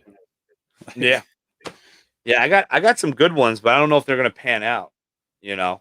Because I was really big into that. And then I got into memorabilia for a little bit, and that shit gets pricey. Yeah. Especially when you buy someone that is a piece of shit like Jabba Chamberlain. I thought I did really good. I got a Jabba Chamberlain signed ball. Motherfucker. And as soon as I got that ball, I was like, I want to light that ball on fire. Because as soon as I got that ball, he couldn't throw a strike after that. And then he break his leg on the trampoline with his kid. Mhm. And that's all she wrote. His fucking career went to shit. What other baseball I think jinxed him? I bought AJ Burnett, another Okay. fucker. But I got like an A-Rod bat. I got an A-Rod bat. I got a lot of pictures signed. I got Mariano Rivera when he won the World Series and he was You on know the what you ground. should have got was a rod steroid needle. It'd be worth fucking millions, man. Yeah. Give him a break. He did growth hormones. If anybody has any experience, and I'm not saying I do, starting steroids will make you more athletic. But there's a fucking downside. And he did HGH, which all that does is that'll prolong your career, but it's not going to make you stronger. It's not going to it's going to actually make you weaker. It's going to make you, it prolongs your life. When I hit 45, I'm going to fucking be like A-Rod taking growth hormones to replenish all my organs and capillaries and all that good stuff that you get from it. But, and you want to talk about people like, Jose Canseco, Sammy Sosa, forget it. Sammy, freaking McGuire. Yeah. Um, Sammy Sosa is like the Michael Jackson of baseball. Have you seen him lately? He looks like a juiced up Prince. It's fucking crazy. He did the reverse. He did the Michael Jackson, bleached himself out. He's like, no, it's fun. I got a skin disease. Like, bullshit. I know people with lupus, man. It's patches. It's not fucking. They're It's not your pied. whole body. Yeah. Yeah, and like creepy looking. Like if you see Sammy Sosa in a van, you better fucking run, man. He is one creepy looking dude right now. That's crazy. Oh, I got some eggs I'm waiting on. I can't wait. This year I just want to beat my record. I want to hit 20. I need to hit 20 clutches, man. Oh yeah. You'll do it, man. To be there. Just keep pushing. I'll freaking Yeah, I think I'm trying to keep it conservative. Like I have 7 girls I paired this year. I'll have 12 next year, and then I should have around 20 the following year. Nice. Yeah, I mean, I like we were talking before we were on. My first year was 3, second year 5, then it was 8, then it was 12, and then 15. My buddy owns an energy drink that I think it's actually out in Texas. It's called Grip Energy Drink. It's in a grenade bottle. I was part of the idea of that energy drink. My buddy Ryan married a woman that created Grey Goose Vodka. She was the one who brought Grey Goose Vodka into the States. And my buddy's godfather owned this company that brought it in. And she was like the secretary that got a clue about this distillery in France. And she went to France, made it happen. And my buddy is like a model and professional surfer. And he married her, Renata. And we were at a thing we call Redneck Weekend. So Redneck Weekend is like where all the city boys bring up all their quads and guns, and we fucking drink, shoot, and ride bikes. It's great, and shoot off fireworks, you know. And we're sitting by a campfire, and we're like, everybody's blasted, piss drunk, 4 o'clock in the morning. Like, one person's like, it'd be cool if you got an energy drink, and it was in a bottle shaped like a grenade. And then the next person was like, yeah, and then the lid would be like the grenade top, and it'd screw it off, and you know, and then we'll have old school shit. Try to get older people into energy drinks, cream soda, orange soda, root beer. So they came out with a drink called Grenade, and everyone tried suing them. Gatorade, everyone tried suing them. And then eventually they finally lost the lawsuit. A bar, the Grenade Bar in New Orleans, had a patent on the grenade, on a grenade drink. But after all the lawyer fees and everything else, that company actually ended up paying for all the costs for Grenade to turn into Grip energy drink. So Texas is very big where the racetrack, if you go to the NASCAR racetrack, that's where you're going to get a Grip. And this is one of my buddies. It's fucking crazy. He's a trophy husband. But it was an idea during a drunken night that turned into an energy drink. And that's how they all when I was start, man. Yeah.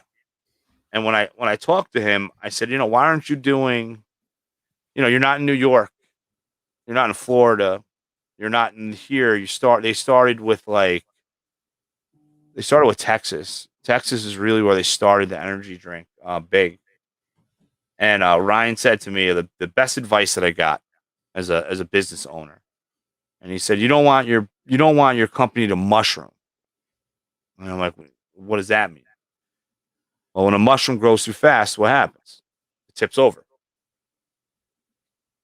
So you want to grow your business like a fucking oak tree, thick and keep going and gain size with age.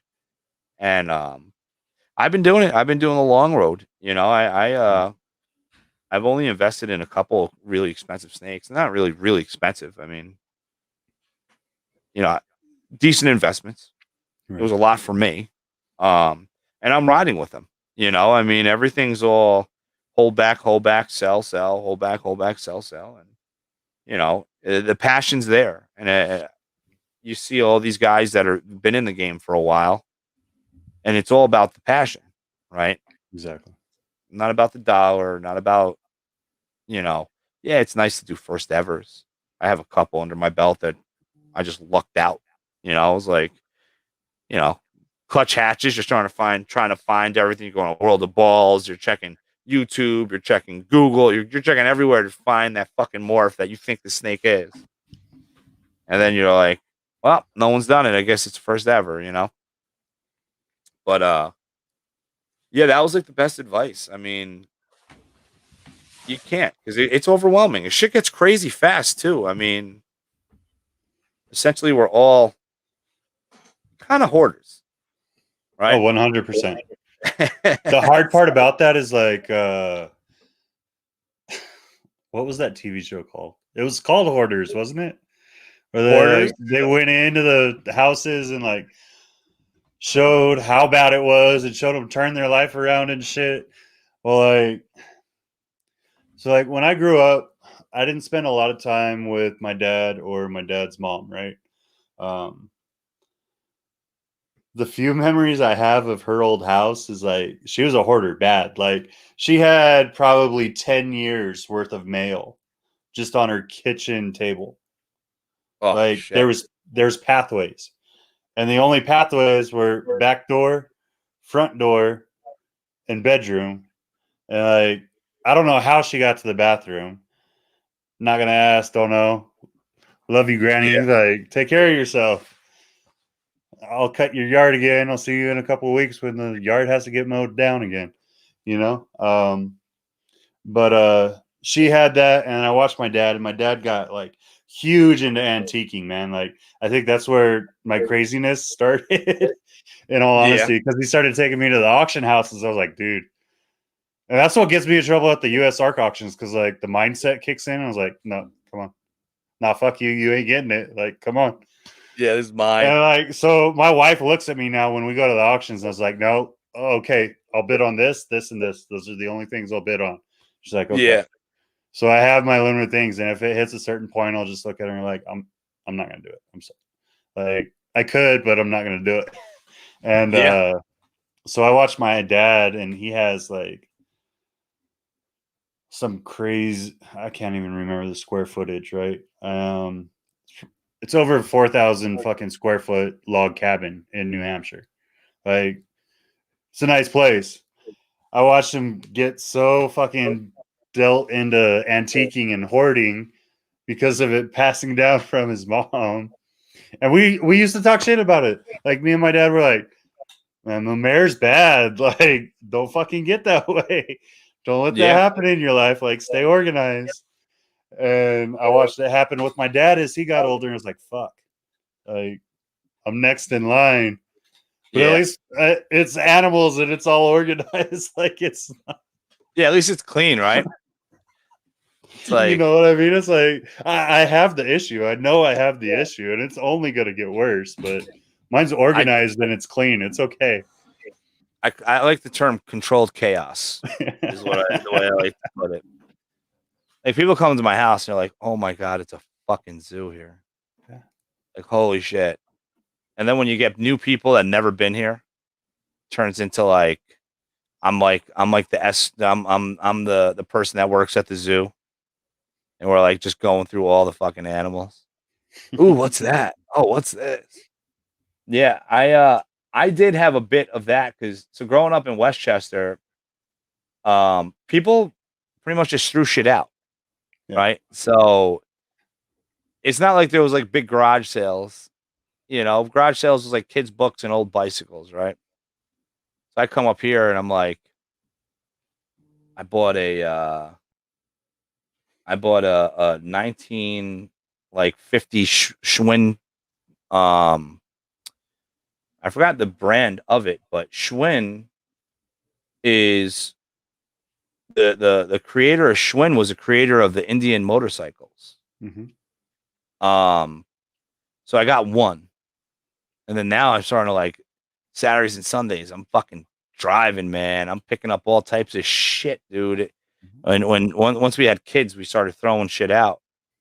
But I had like so much crap, you know, because you go to the garage sale and be like, oh, how much for this Power Wheels? Oh, it's $10. If you give me an extra $5, you could take that one. I'm like, fuck it.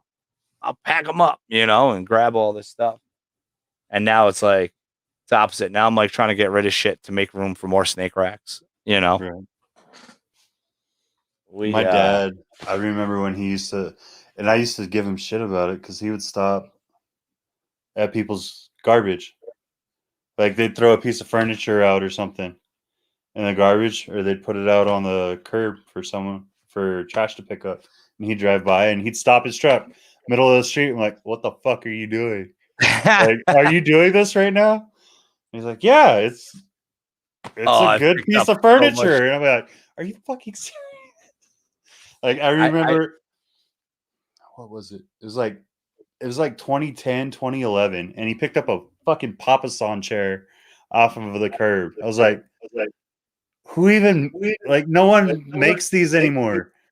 You're not going to Yeah. be able to fix the cushion. Like, you're not going to be able to get it reweaved. Like, you can't fix it. He's like, no, I'll figure it out. I'll figure it out.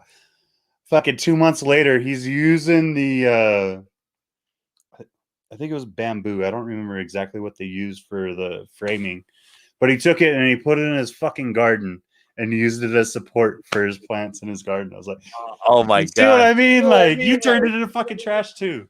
Where But I is he mean, at still in least he New? made it useful, you know? You still have family in New Hampshire?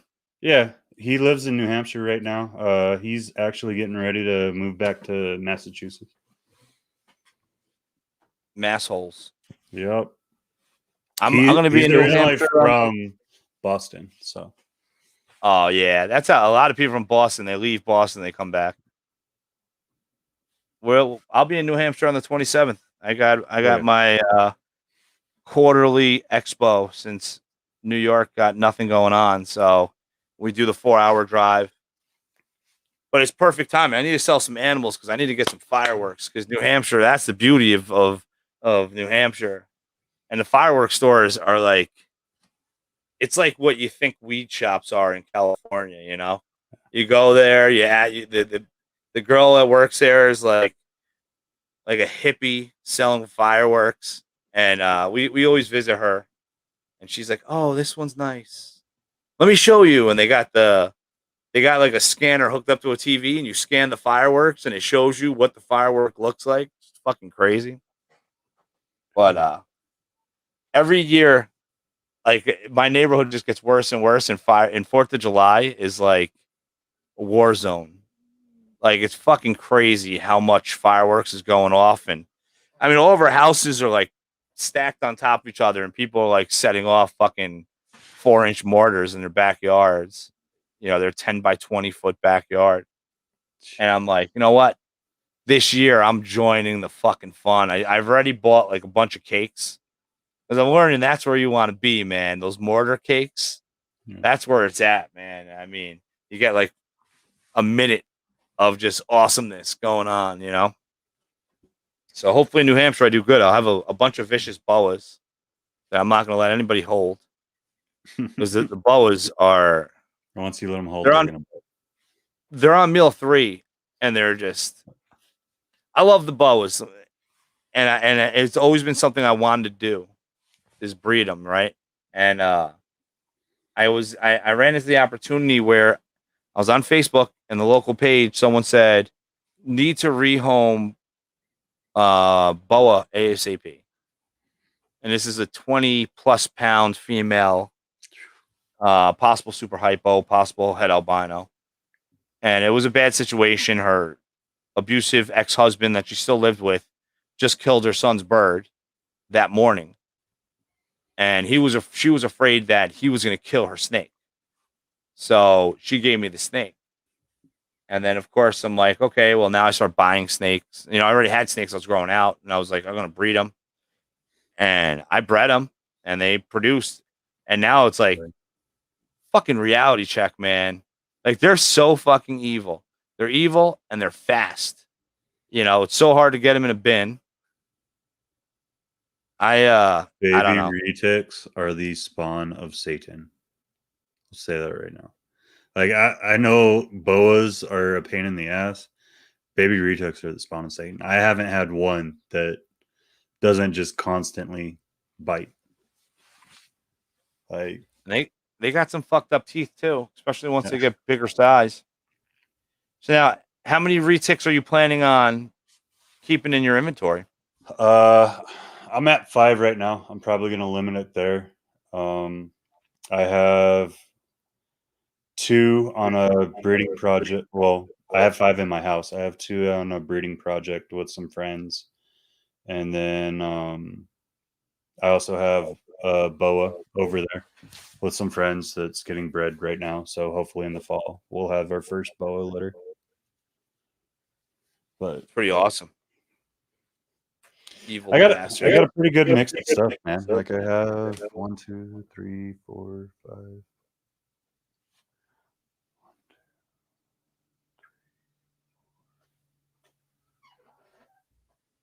6 different species of snakes, and then 2 species of lizard, 1 species of gecko.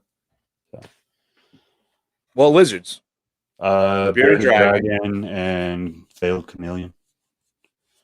Oh, you got a veiled. I have a male veiled, and then my buddy has a female, and his wife doesn't want it anymore. So I was like, she's full grown. Bring her on over. Bring her over. How's she Yep. look? Is she one of the nice looking ones? She's kind of common, man. She does have some nice white banding throughout, so I'm hoping that'll pass down because he's pretty light green with some white banding as well. So I'm hoping that's a trait that'll stick strong. Maximize when you breed them. They're cool, man. I mean, they take a lot of room. Yeah. You know, they take a lot of room and climate. Climate's tough with them with keeping humidity and. I mean, I had chameleons when I was a kid, but I had like the poor man's chameleons. I had the Senegals. Mhm. They're the ones that you don't even see them anymore because it was just so harsh. You know, they're pulling them out of South America and they're just filling up fucking steel barrels with them and shipping them to the States. And then whatever survives, survives. But the Senegals don't have a long shelf life either, and they don't have any fancy colors like the males look just like the females. Um, I want the carpet chameleons. The carpets are fucking cool, but they only live like 2 years. It's not like the veiled where you get like 7 years out of them. Yeah, you get. Um, 2 years is rough, man. That's a short period of time, especially for a $400 animal. Yep, that's what I was gonna But say about the panthers too. Like my wife was looking at, I forget what the locality is called. The really dark blue ones. Amber Um, Boyle or Amber yeah, Beal. and they're $1,200 or something, 1,200, 1,400 for a good sized one. For an animal that's gonna live 5 to 7 years, and I was like, I can't. Like, You got to go into here's a veiled. Let's make sure you can keep a fucking chameleon alive first. I feel like when you get into certain, types of chameleons, you really got to either go in 100% or not do it at all, Absolutely. because like the carpets, I was looking into it, and the only reason why I backed out of it was so they're like $300 to $450 each for the carpets. They only live 2 to 3 years, so you're gonna want to buy like two males, two females, and then try to get them to reproduce because you're gonna want them to reproduce fast because before you know it, the parents are gonna die, and then now you got the offspring that you're gonna raise up, and then you want to get your two pairs and work all of those, and while bringing in new bloodlines, and I mean it's just it'll grow into a large project fast, even though they're pretty small. But still, I mean, it won't survive. It won't survive in the house. Like we got a cat, so our cat just like we just got a morning gecko the other day. Like we have like a 6 foot table, folding table that we pop open whenever we do geckos, and the morning gecko must have been on the inside of the door, inside of the table. So as soon as we opened it up, my son sees a little morning gecko with no tail run by, and I'm like, oh, he must have got caught by the cat. She must have got caught by the cat, made it. But those guys are my employees, the morning geckos. They take care of my fruit fly situation. Big time. Freaking Miguel ruined me, man, for that. Like my wife wants a cat again really bad, and she was watching what was it, the Instagram stories with me, and she's been watching his Maine Coon grow up. So like she's dead set that we need to get a Maine Coon now. I was like, the Maine Coon gets as big as our damn dog is. Like I ain't doing that. We had a Maine Coon. My grandmother had a Maine Coon when I was a kid, Sammy, and I tortured the shit out of that cat, because I was young. Like my grandmother died. I think I was like 6 years old. My grandmother died. She had this like 20+ pound Maine Coon, and so I always wanted a Maine Coon. So I'm always fishing around on Craigslist. I ended up adopting a Maine Coon that this girl got it from a breeder for like dirt cheap because this cat was sold to someone and their fucking kid got a hold of the trimmers and trimmed the mane off of the Maine Coon. Yeah. Oh no. So instead of them paying $800 for a Maine Coon, they got it for $200. Right. So this cat would wrestle with her lab, and she lived on the second floor of an apartment. So the landlord said, either get rid of the dog or the cat or both or move out. So I bought the Maine Coon for $50 off of Craigslist, and we had it. But my two dogs at the time weren't having it. They weren't having it. Like the Maine Coon, it was getting chased all around the house all the time.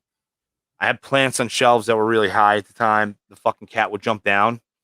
And then the dog, so I have a pit bull and a German Shepherd at the time. They hear a bang, they're running, barking, and the fucking Maine Coon even had a seizure one time from being like literally scared, fucking unconscious. Um, and then on top of that, Mario, when he was a toddler, he didn't feel pain. So, he had issues with like smashing his head on shit and doing like fucked up self mutilating stuff. Not with a knife. He was 2 years old. It's him smashing, or if something didn't go his way, he would slam his body to the ground like a fucking Mm-hmm. stack of bones. Um, hey, too rough. Dog scratching his face. Um, so Mario would fucking grab this cat. So the cat's the same size as him.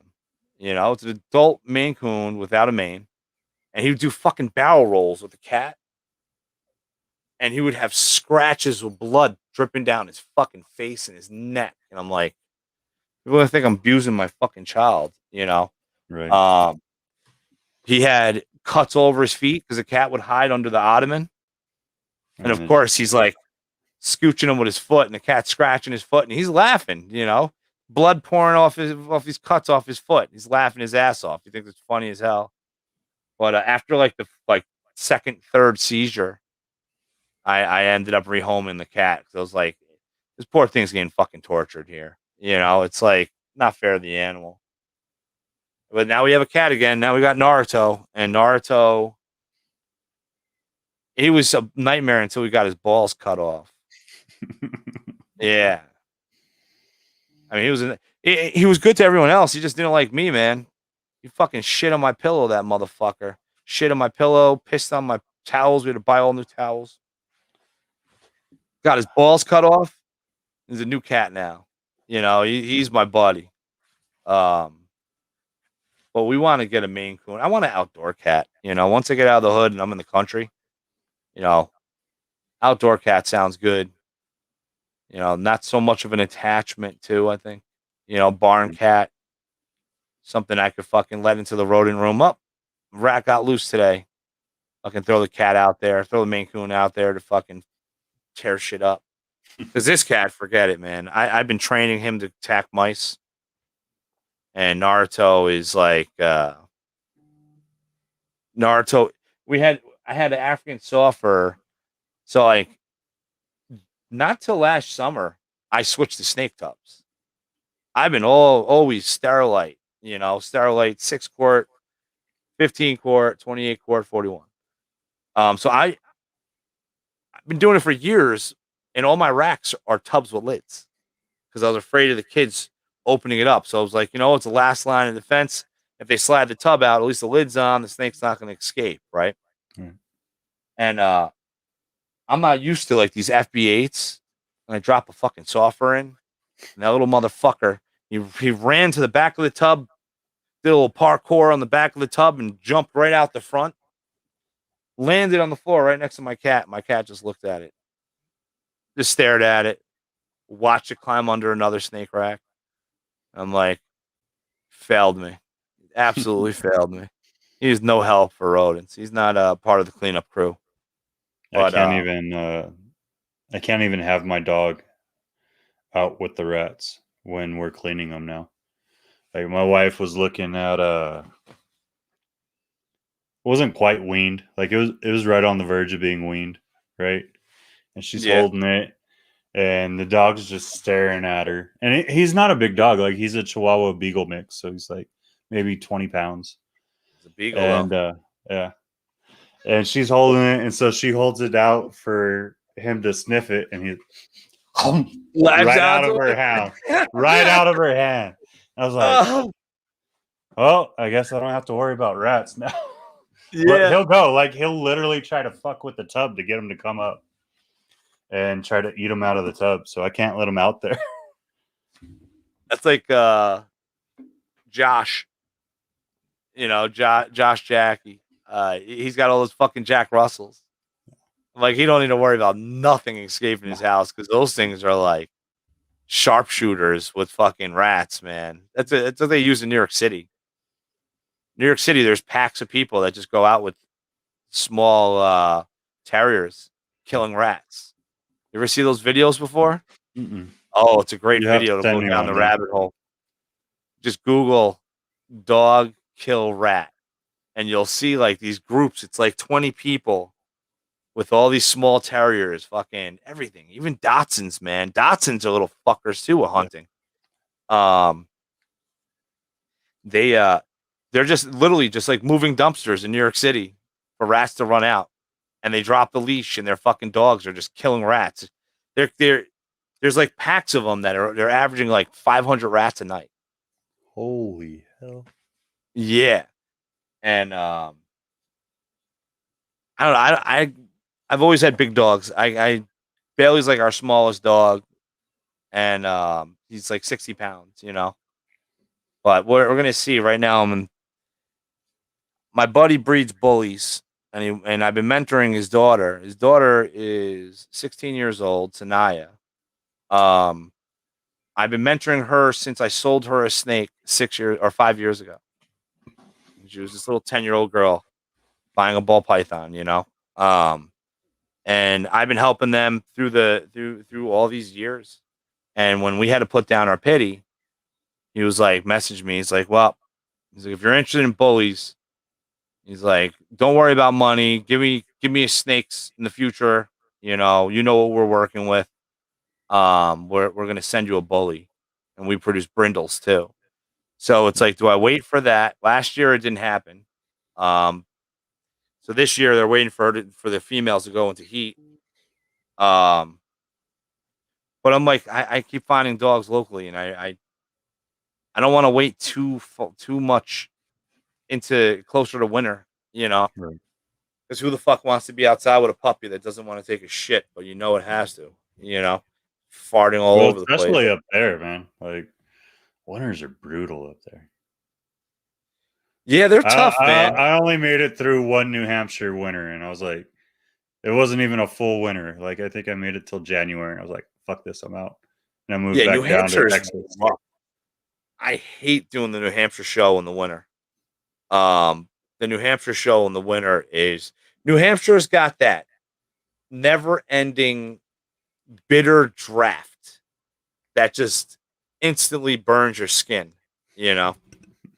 Um, I don't miss those nights, It's a you know. gorgeous state though. Like I love everything up in the Northeast.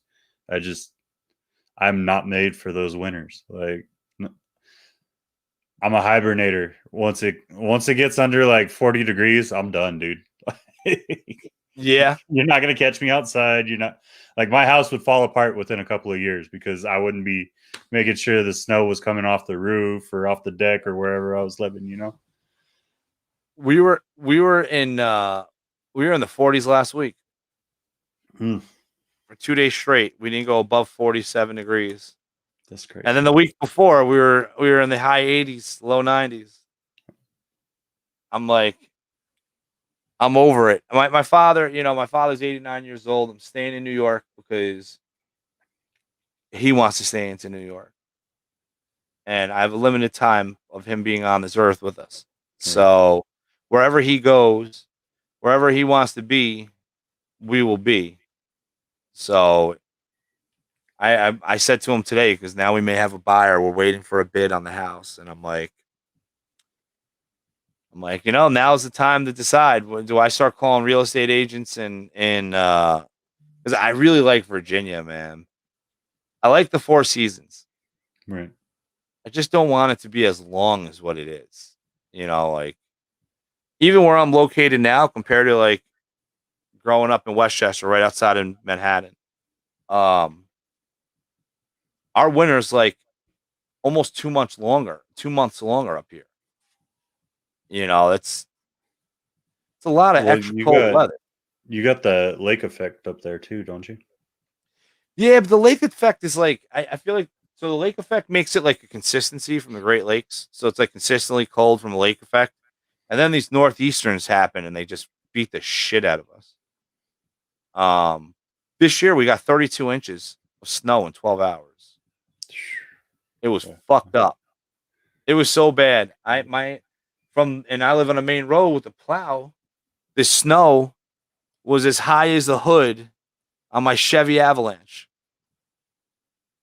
Yeah. Oh, it was a nightmare. Absolute nightmare. Oh, I hated it. And then we cleaned it up and we cleaned up the parking spot. And my next door neighbor thought he was doing a good deed. He's like, he worked for the city, so he took took one of the trucks, and all he did was he pushed the snow pile, and instead, since we already had like half of it cleaned, but we had like the big pile, now he pushed that pile over and blocked my parking spot because he was worried he was going to hit the manhole in front of my house. So he kept the fucking blade like 18 inches off the ground. I'm like, I'm so over snow, man. I'm so over it. Thankfully, my wife, she's a beast with snow, man. She fucking. I'll be like, by the time my fat ass gets outside and I'm done with my coffee and I'm like, I got my 5 layers on. She's like already done. She's like, just go inside, go away. She shoos me away. Couldn't You do know, we it, don't man. even use a snowblower. Like that's why I like northern Texas though, because you still get the seasons, and you still get some foliage. Like a fucking talk. Foliage is Yeah, is Arlington considered northern Texas? yeah. I mean, It was well, I fucking consider cold it when we were northern down there. Texas. It's like Texas is fucking huge. So if you're within like an hour of the border, a little over an hour, I consider it northern. Okay. Some others Yeah. might not, but I mean, like, it's an hour away from the Oklahoma-Texas border. Yeah. Yeah. My daughter, Jennifer, really, Texas really set in with her. She loves Texas. It was also, though, like I had spending money. We were eating out. We were doing all this shit, you know. So she doesn't see the reality of it when it's like, it's not fun and games like that, you know. Right. If I moved to Texas, I'd be vending, you know. So Constantly. yeah, I mean, I've in the last 4 years, I've only been to 2 reptile expos that I didn't vend. Arlington and Oaks, PA, all in 1 year. But now I'm in the process. I'm waiting for a title for this hoopty. I got a Honda Civic, and that's going to be the fucking road trip vehicle.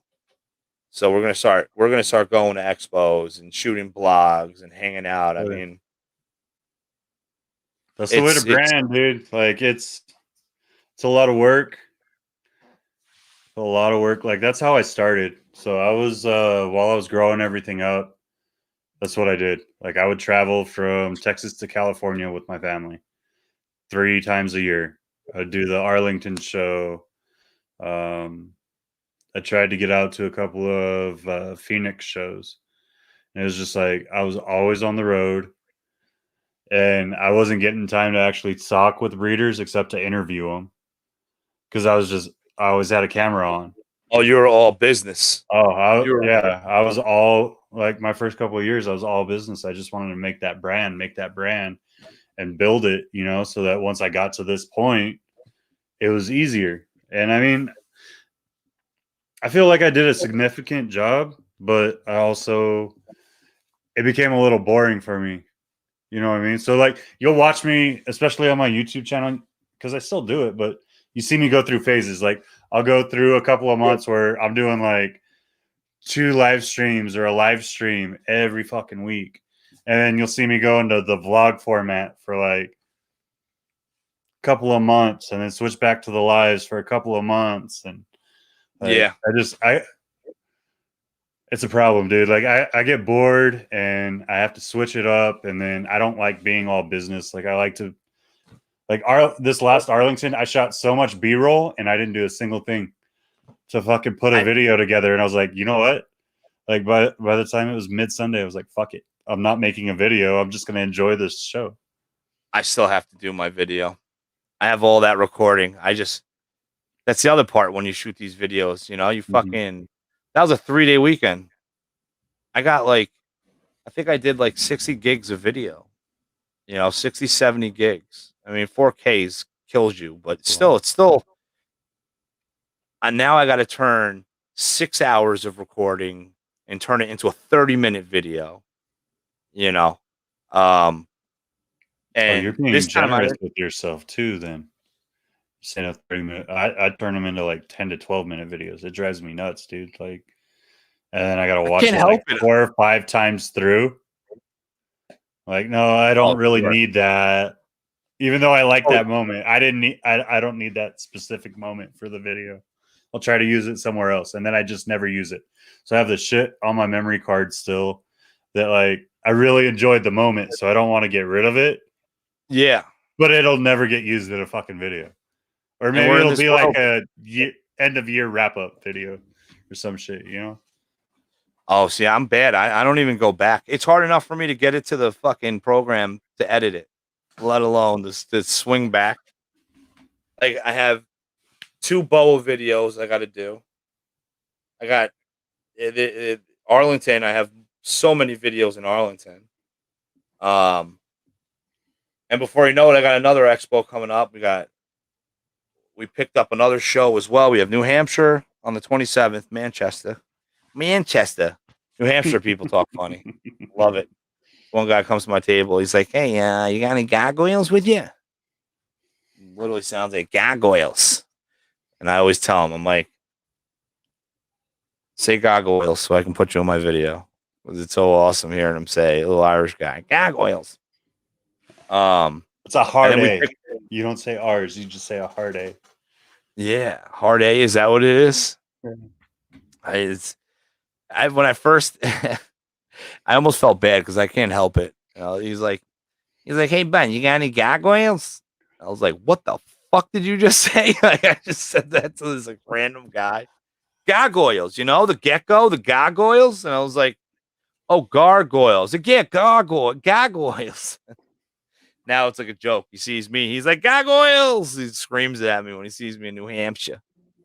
But we got that show, and then we picked up Battlefield, PA, which will be the farthest show we do now because I think that's like 5.5 hours driving, which we're dreading. I mean, we haven't even figured out how we're gonna do I it. mean, to Vend, I guess it's not that bad. It's better than what I used to do, man. I used to drive. So Arlington's a 10-hour drive for me. When I do the shows in California, that's a 12 to 16-hour drive, depending on which one. That's crazy. You're fucking 10 hours from Arlington? Yeah.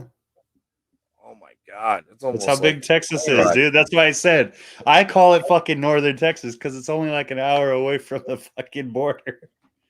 That's nuts. I mean, I know New York is up there because what the 3 largest states is New York, Texas, and California, right? Continental, yeah. So, like, Uh, for example, if you're in Long Island and you're far into Long Island, I think it's like I want to say it's like a 15-hour drive, 16-hour drive to Buffalo. mhm.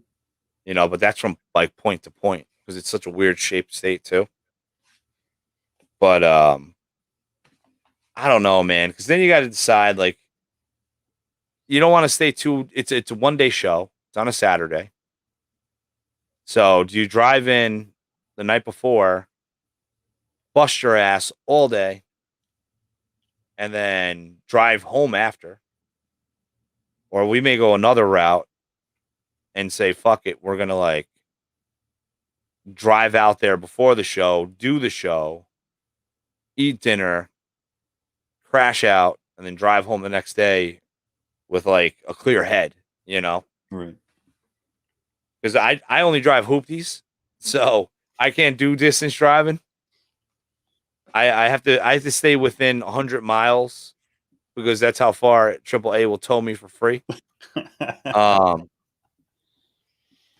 like even the Honda Civic that I'm getting that someone gave me, it's a 2008. So I'm like, yes, it's my newest car. Because my other 2 cars are 2002s, and but this one has 330,000 miles on it. But it was free. And I love Hondas, man. I could work. I'll swap a motor out in my fucking driveway. Like Hondas are like so easy.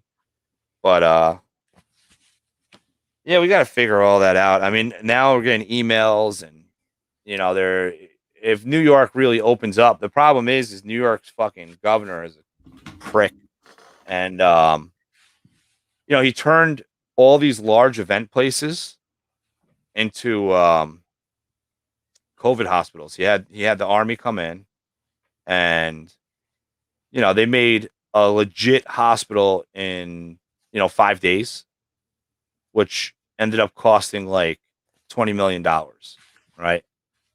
So now you got this investment of this hospital that was never needed,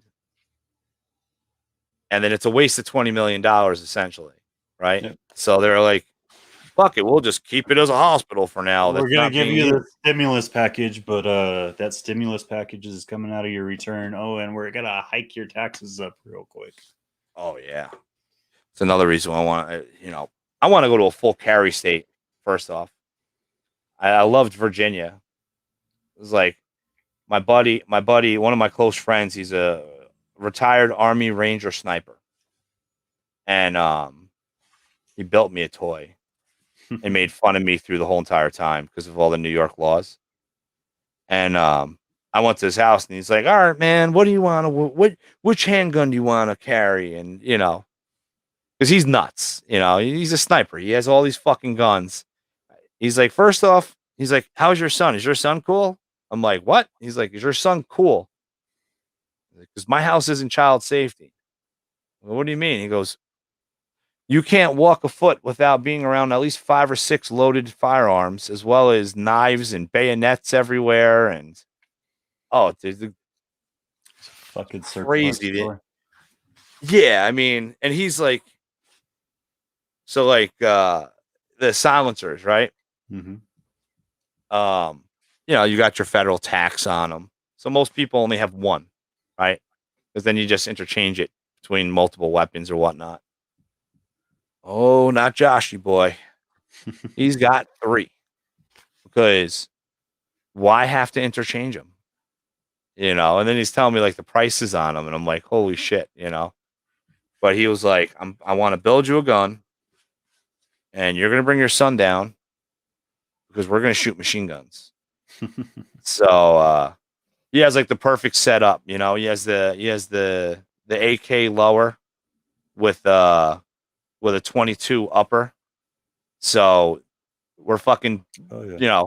putting 122 rounds into a fucking mag and fucking just letting that shit rip. And, it's only 22s, but it's the same effect. I mean, the way ammunition is right now, ammunition is like It's fucking like impossible to get. it's like buying gold bars right now. I just found a hookup. I don't know if you saw my story. I put a Mm. story up earlier in the week, and it was like, "Will trade reptiles for ammo." And luckily, I had like 5 or 6 people contact me, and someone that actually just bought a snake off me was like, "My buddy just did this crazy investment on like Winchester 52 or 56 grain 5.56 rounds." I don't know that language, you know. But I've been looking for rounds because you know I want a home defense weapon, right?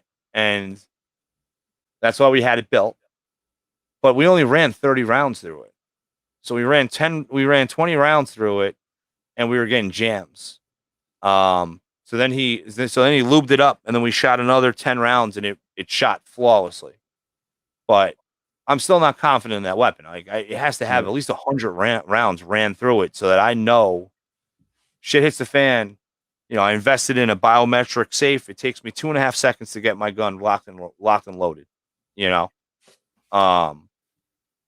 but how I don't know if it's going to be consistent. Because I haven't ran through 100 rounds to know, okay, this motherfucker's ready to go. So I've been looking for rounds because the issue about New York is none of the distributors want to distribute in New York because of all these fucking laws. So the only way to get around is to buy them off these websites to sell rounds bulk. So, it ends up being like $1.25 a round. So none of the gun shops are taking them in because they don't want to sell a fucking round for $2.50.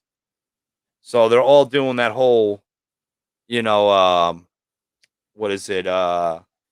You pay like a fee per Mhm. box shipped to them. So I'm even at that. Like I'm just trying to find rounds like that because I can't like all these websites for you to get any rounds under $1, you have to buy 1,000. Right. I don't need 1,000 rounds. I mean, I'd love 1,000 rounds. Why not? Everybody needs 1,000 rounds, but It's I only don't 10 personally. days. I know. It's I 10 10 days of 1,000 shooting. rounds, If and that. then there's like little things I need. Like in New York, you can only have 10-round mags. Oh yeah, it's so horrible. So I need to get more mags. I only have 2 mags because I want to be ready to rock and roll. Like my goal is to have like a lightweight armor that has all the mags on it, ready to go. So if shit ever hit the fucking fan, I'm fucking unlocking that shit, putting my vest on, and grabbing my toy, and I'm ready to protect my family. You know? It amazes me how many people think this way. What do you mean?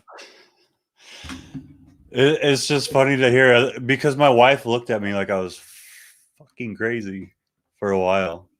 Because so we each have a couple of uh, handguns, right?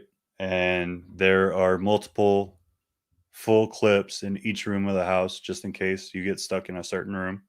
That way you have reloads. There's 8 Yeah, packs in each room of the house. That way, if you get stuck in that room and someone's hurt, you can try to stabilize. Um, like you're it's ready for set up. war. Yeah, it's bad. Tampons and little spots. Oh no, I I was a think. medic, dude. I was a medic when I was in the army. Like I got like legitimate full aid bags. Like I have IV setups, tourniquets out the ass. Like I still have combat gauze, which is like this shit you put in and it has a coagulation agent on it. So it stops the bleeding of your wound.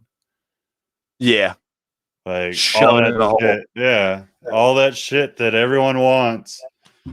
I have a surplus of it in every room of the house ready to go. Nice. Yeah, I want to get one of those shelves. You know, the ones that you fucking hit your fingerprint on a random spot and the fucking biometric shelves, and all of a sudden it's just like, oh, it drops down and all your fucking weapons are right there. Greg B, I do have a 12 gauge, but you know, I got my 12 That is gauge with too home defense rounds, but I'd rather have the other one. You know, from what I understand, so the rounds that he gave me are the New York compliant ones, and they're the most aggressive New York compliant rounds. So he's like, you know, I was like talking about because I have a 19, I think it's a model 88 Mossberg shotgun that I bought when I first bought my house in '06. Um, and this guy's like, oh, you got that? You can do this. And he's showing me all this shit, you know. You can put a saddle on it and put shells over there, and you can change the barrel and make the barrel shorter and add this. You know, he's a gun guy. That's what he does for a living. He builds right. guns. So he's like sending me all these fucking kits. You know, oh, this stock is so much nicer. Look at this stock. But then when after he built the AR, he was like, well, what do you need 2 guns for? You got this. You got the AR. You know, you're just gonna walk right over the shotgun. You know, Mm. and I don't trust my wife with a gun; she'll accidentally shoot me. So Accidental. accident? No, I mean she will legitimately accidentally shoot me, Oh, okay. without a doubt. It'll be accidental. You know, she'll if someone was invading our house, she would probably shoot that person, and then when I'm like, "Whoa, what the fuck?" and she'd be like, "Oh, boom," you know. I mean, if for home defense, I think I'm handing her the Ruger 1022. Moss. Mhm. Yeah, so we're looking for rounds because I want to break in that gun. But now like no one wants to sell anything, you know, and everything's off the shelves, and so hopefully this goes through because these are like Winchester, and you know, I like the brass rounds better than the metal round shells.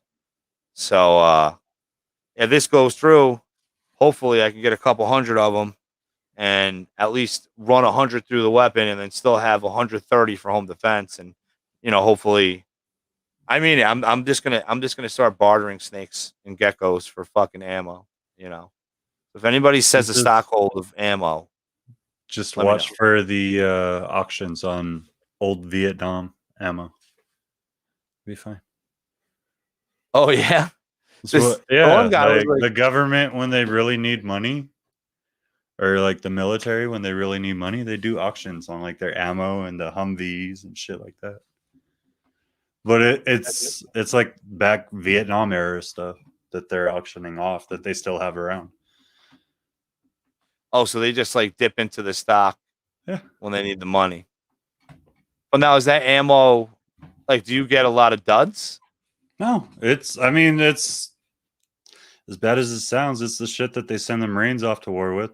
I mean, the Army's isn't much newer. It's probably early Gulf.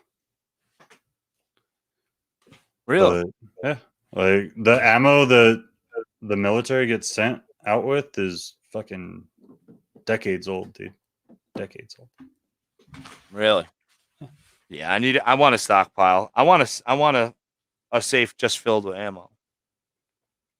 I have tons of 22 rounds.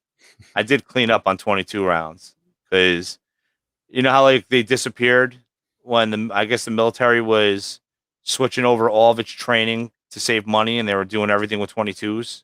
So Mhm. then, I mean, that was the excuse I was told that civilians can't get 22 rounds because the military was using them all up.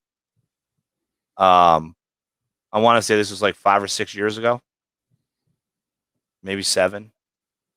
And but you couldn't get ammo. Like if you wanted to get 22 rounds, you'd have to wait at Walmart at 7 o'clock and wait for the truck to deliver. And there's like a line of people just waiting for ammo there. Damn. And you're only allowed to get like 20 rounds. You weren't seeing those 500 boxes anymore. Oh You yeah, know, I the remember federal boxes. I remember the stories on it, but I never. We were But still using 5.56 back then. May have been like National Guard or something where they yeah, put that. I don't know. I feel like it was just an excuse. It was just the Probably. government just trying to keep ammo out of civilians' hands because that's what they like to do. But we went to Dick's Sporting Goods and we saw a fucking shelf of just 22 rounds. And I was just like, $15 a case of 500. I was like, I guess they're going to buy 6 of these. They bought 6 of them. I mean, the 22 is fun, especially like teaching the kids gun safety. Oh yeah. Because my 2 boys know how to shoot. Mario's more one-on-one shooting, but Junior like is to the T. He's been taught how to respect the weapon. Like a lot of my friends are either military or police officers, and I mean David was shooting a 38 special snub nose at like 5 years old. Nice. Oh yeah, that was a fun post. I posted that shit on Facebook. He's holding a snub nose with one eye closed like that. Oh yeah, I got attacked. Everyone, you're ruining his innocence. Like how are you ruining his innocence? I'm teaching him gun safety.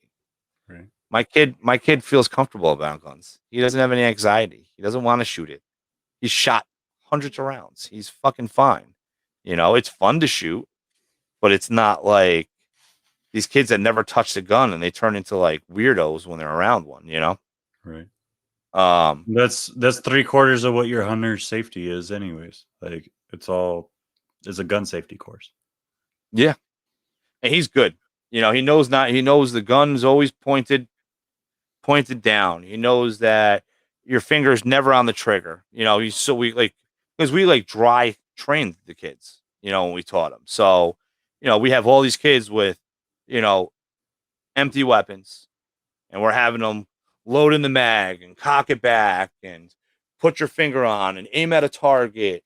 And once you know you're going to aim at that target, then you're going to click the safety off and put it on fire and then put your finger on the trigger. Like the whole gun safety process. So he's been taught gun safety and we refresh it every single time. So it's like tattooed in his head.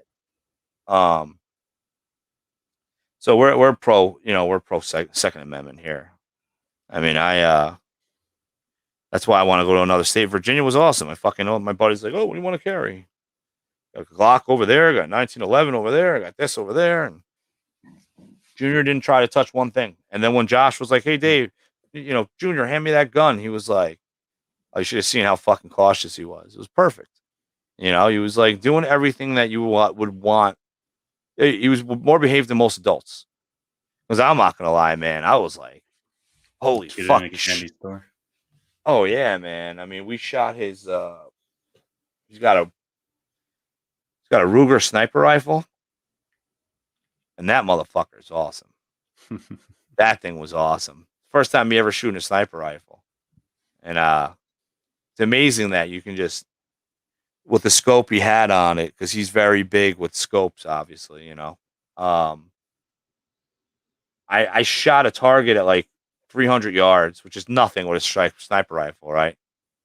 But it was incredible to shoot off the round, and then all you see is just dust from the stone that you smashed. We actually did a YouTube video of it, which I thought I was going to lose subscribers over, because Junior's shooting handguns, sniper. Oh yeah, I have my 12-year-old son. I should have seen him when he shot the sniper rifle. His facial expression was like the best, because with all the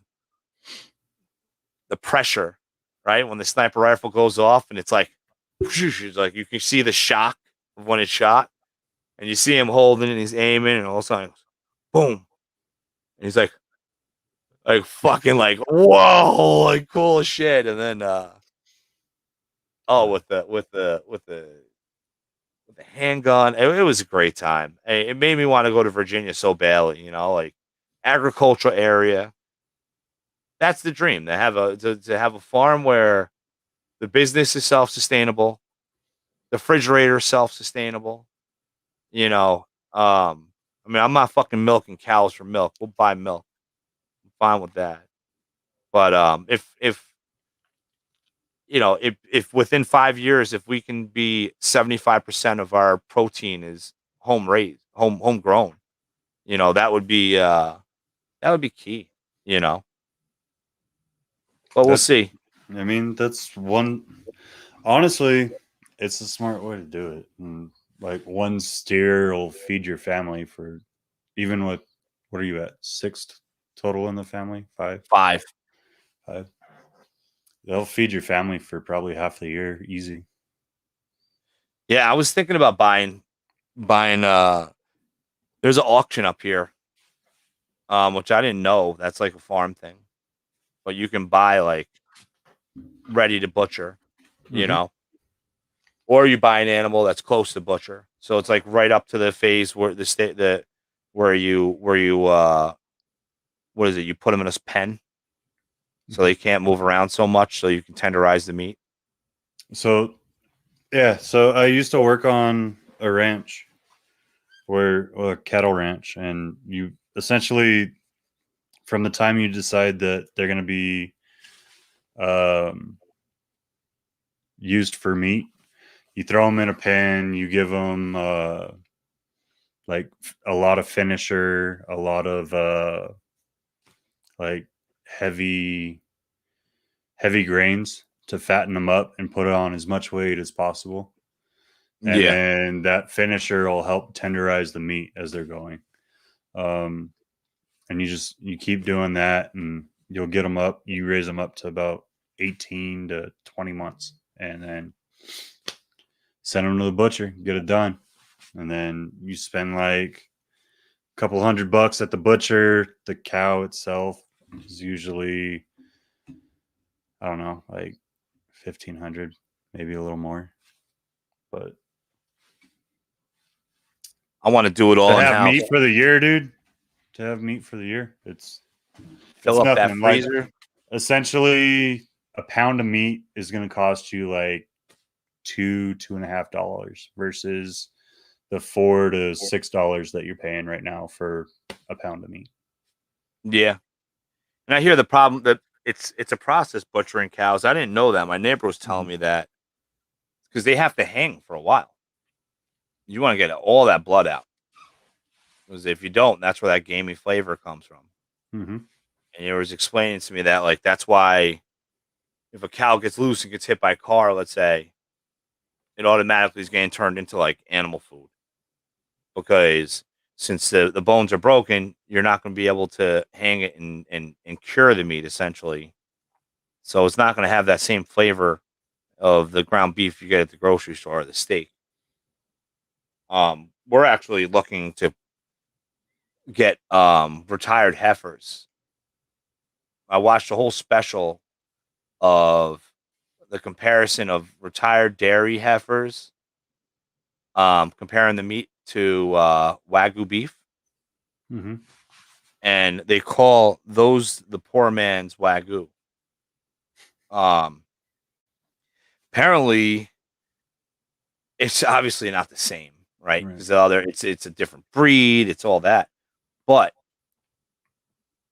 the retired heifers is better marbleization, better fat, better every fat content than a regular beef bull, beef cow.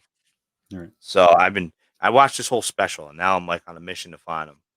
I'm like, whenever I find someone that has cattle, I'm like, has cows, I'm like, do you have any You gotta go retired? to the dairy farms, man. Like, there's got to be a shit ton of them up there by you.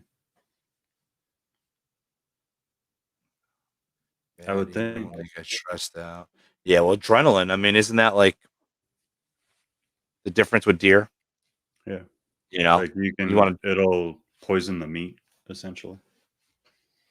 Yeah, that's where it gets gamey. When you're a bad shot, and that deer's running for miles before it drops dead. Yeah, I always was like even like yesterday or the other day it was actually like heartbreaking watching it. We drove by my son. Was it my son? Yeah, my son lost his voice, so we had to keep him home, which means that he was required to get a COVID test. So he went to go get the COVID test. We're driving back, and you see all these fucking cops and all these cars and people everywhere. And I'm like, wow, what the fuck happened over here? And we saw Bambi in the middle of the road, a doe, female, hit by a car, swallowed the front of this SUV. This SUV, the whole front was gone, you know. And the poor thing was like in the middle of the road, just like breathing heavy, freaking out. And that meat's fucking done because that thing, especially with the broken ribs. I said to my wife, this is why I want to be in a full carry state. Because if that was a full carry state, no one would be standing around watching this fucking deer suffer. Someone would have been like, I'll take care of it. Done. Put it out of his misery. You gotta Have the wait for police the make a police cop report. now or the game warden or something to come out, and then they're gonna do the same damn thing. Like, do you have wild hogs by you?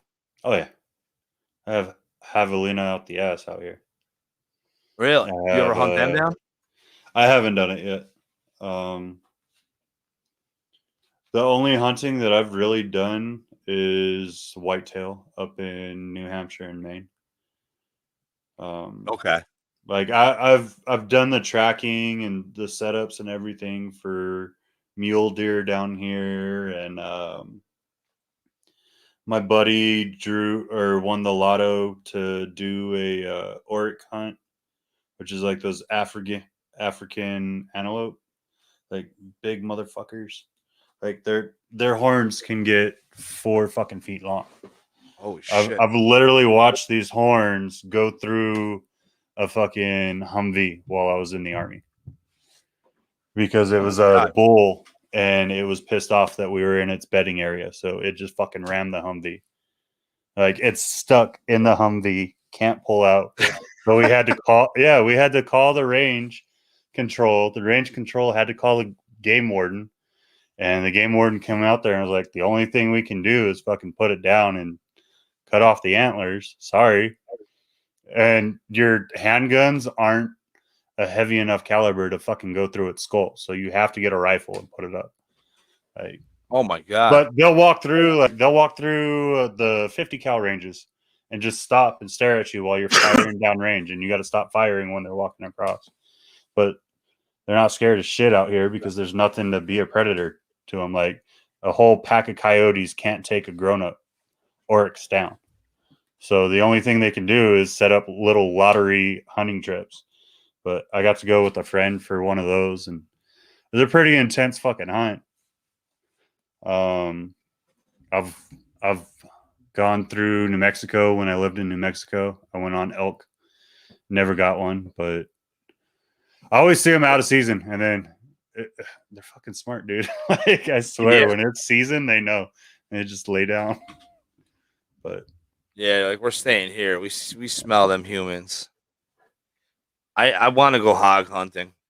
That's why I want to go to Texas. So I always joke around because I'm like, I love my pork, man. I'll fucking go over there, eat some pork. I know people. Some people are like, oh, it's disgusting. Other people are like, oh, it's amazing. I'm like, free swine, man. as It, bad as it sounds, I love rattlesnake.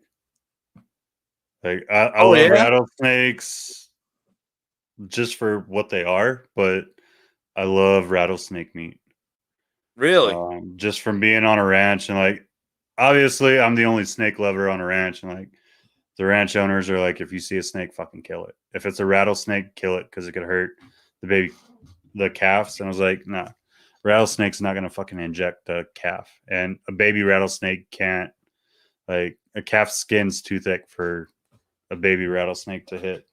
to get through. Um, yeah, but so that's their mindset. So they fucking, you see a rattlesnake, you kill it on site at the ranch, right?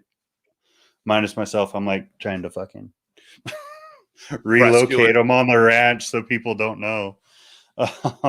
But so like the other guys would come and like if it's already dead, so I'll skin it and I'll take care of it, throw some tenderizer on it, and cook it over an open fire and sit there, and that's what our lunch is for the day. Really, some cowboy shit. Hmm. I want to fucking try. I It's see good, man.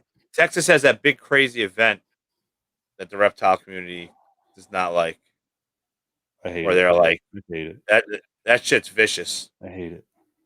because they're fucking like they're making an event out of killing these live animals, not giving them the respect they deserve. And but man, those people when they're talking about the rattler meat, they're like loving it. It's good. Like it's not something that I go out there and I'm like hunting snakes for, but when I can have it, I eat it. Yeah, you're like, oh, this one's fat. This one will taste good. I'm gonna eat you. Yeah, I mean, I And like they gator. they try to make a lot out of it. Like they try to say that they can milk them and stuff, and obviously you can't. Like we're smart enough to know you got to be in a fucking sterile lab in order to use any of the venom to create anti-venom. So all the field milking and stuff like that, it's throwaway venom. Essentially, you're making that animal not be able to eat its next meal just so you can put on a show. But Yeah, yeah, that's one thing that I wanted to get into, but the freeze drying machine is like $20,000.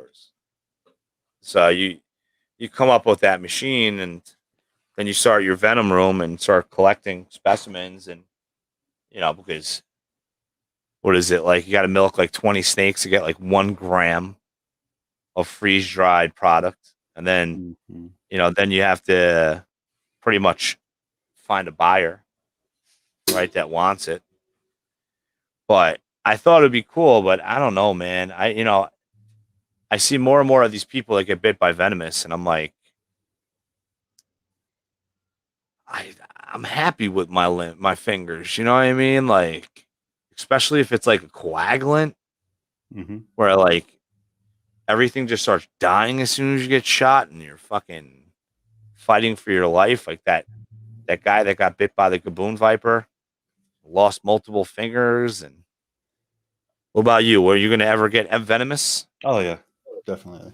I'm just waiting for my kids to get older. I want to kill a monster, man. I'll do heloderma. Or Gila Probably monster. focus mainly on Atrox, and then if I can figure out how to re-simulate the environment, I want to get into Mings, but they're so difficult to keep from what I understand, and especially to get them to breed at all. Like they're super high mountain vipers in Asia, dude, and they're only in like a little. I think it's like a what'd they say? Like a 500 square mile area. So like Really the temperature has to be fucking spot on. precise. Like a lot of people have gotten good in the States at keeping them, but to actually get them to breed, like it's a really difficult process. Oh yeah, Because if they're in the you're mountains for thinking higher. like, yeah, sorry, go ahead. I'm sorry. How do you mimic barometric pressure? I don't know. Like how do you one you have to drop it down into like I want to say I was reading up on it. I want to say it's like the high 50s. Like you're already worried about a cold-blooded animal and you have to range the temperature in the high 50s for a little bit and then raise it up slowly so that you don't put their body into shock. And it's just like it's a lot of work, man. It'd Yeah, be fun to keep though. I don't know if I'd ever go into breeding for those, but I definitely want to keep some. Atrox, they're all around here. It's too easy to get your hands on and to breed. Um, and then I'm probably, if I could get my hands on speckled or the banded rocks, I'd probably mess around with a couple of those too. really. But predominantly rattlesnakes, man. I feel like if you're gonna keep venomous, it's smart to try to stay towards one family.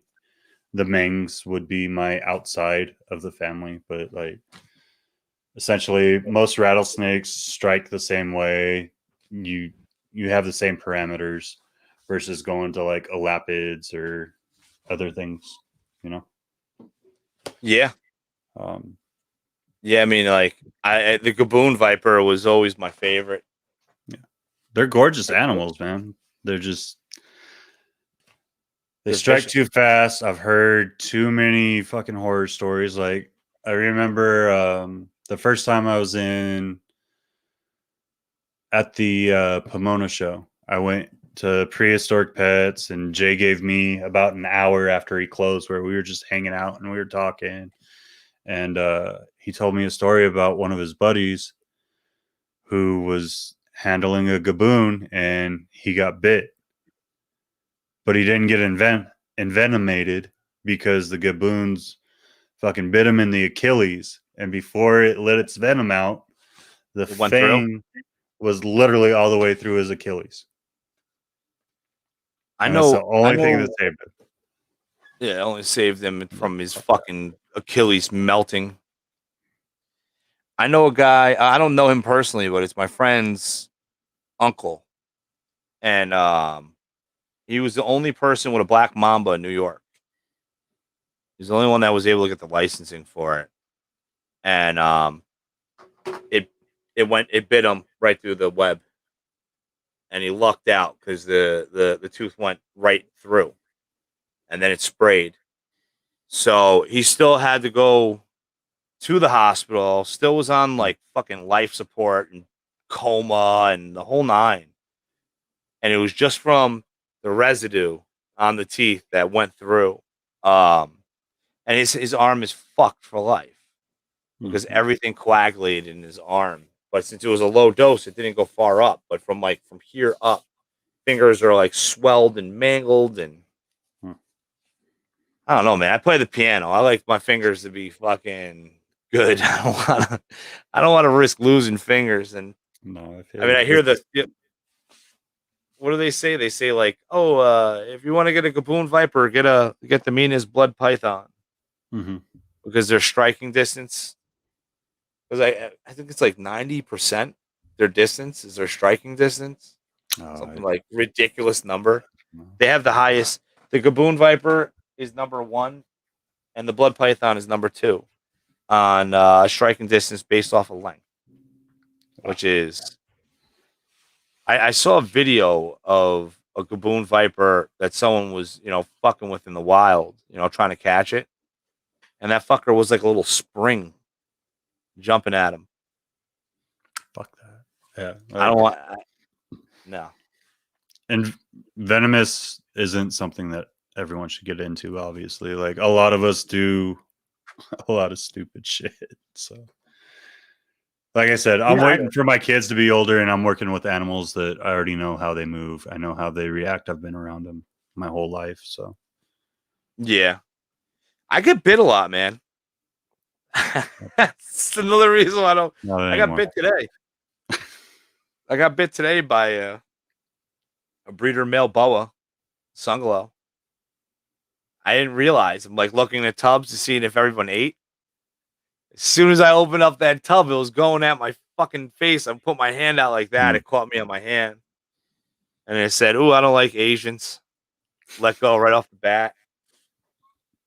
But yeah, I get bit too much, man. I don't know if it's like because I just don't care if I get bit.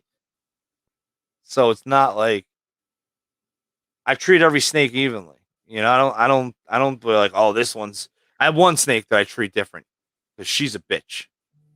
She's been like nasty ever since I pulled her out of the snake bag when I bought her. Just a female clown that is just absolutely vicious.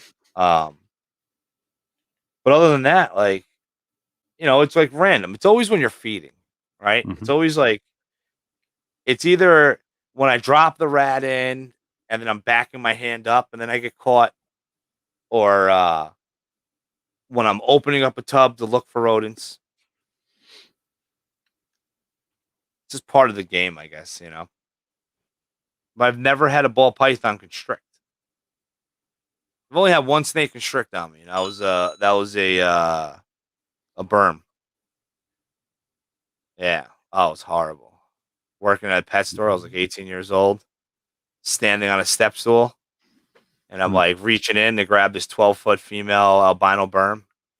I'm like, oh, she's friendly. And fucking wrapped on, twisted around my wrist. Its fucking cloaca was right there. It fucking shot shit, defecated all over my shirt while I'm on a fucking step stool.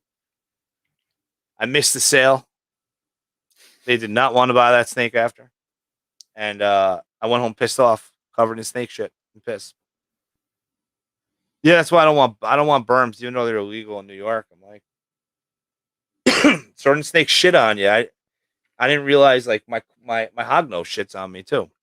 Oh yeah, MBKs are fucking notorious for it, dude. Yeah, like, I cannot open up. They must just with me opening up their tubs right now. I'm like, you fucking serious? Yeah, I never seen that before until my hognose. I got a hognose. I got a fucking assist feed. This little shit just won't eat, man. Tried everything, scenting. Tuna, dude. I Tuna. tried it. Scent with tuna. Yeah, I did. Fucking rolling a pinky around in tuna, day old pinky. I'm like, do you got do you have frogs and toads outside yet? I have a toad, and we kept it, and it died. So the toad's not going to work. Tell the kids that you're going herping and go find small frogs and toads and that aren't gonna kill it because that's their main diet. But then don't you have to worry about like parasites and all that shit? I mean, don't just give it to it immediately. I would make sure the animal's good, but yeah. We got this like Chinese grocery store that's like straight up China. Go get frog legs. Yeah, go get frog legs, dude. You go there, they have like these fucking polycarbonate bins just filled with frogs staring at you, like big ass softball bullfrogs. So I was like, "Fuck it, I'm just gonna chop one up." I'll eat the legs, and I'll save the rest of the shit. I was like, I have a whole plan. I was gonna like put it out on a tray, and then chop it up into pieces, and then freeze it, and then put it in a Ziploc bag so I can just scent everything with it. But I broke out the pinky pump. This thing hasn't eaten in like 2 months. And I broke out the pinky pump. And as soon as I put that fucking thing in its mouth, it shot like black ink all over me. Mm. And I was like, "Whoa, what the fuck is your problem?" Because she's getting a little spunky now. Because now I'm like, I've given her 3 meals at the Pinky Pump. Because I'm like this, it's crazy. She wasn't like it's not like a ball python. When a ball python goes off food for a while, you start seeing like the dorsal, the back spine, and all that. Mm-hmm. Like the hog nose just kind of like shrinks. Mm-hmm. It doesn't look malnourished. It's just it's malnourished because it hasn't eaten. It's definitely scaring me with I'm like, do I really want to do this? Do I really want to deal with these tiny? Because like that what they say, like if you get bit by a hog nose, then you're allergic to them after. I was bit by a hog nose when I was 18 years old because I didn't know they were rear fangs. So like back in the day, we used to sell um patternless hog noses, like the grayish colored ones, for like $50.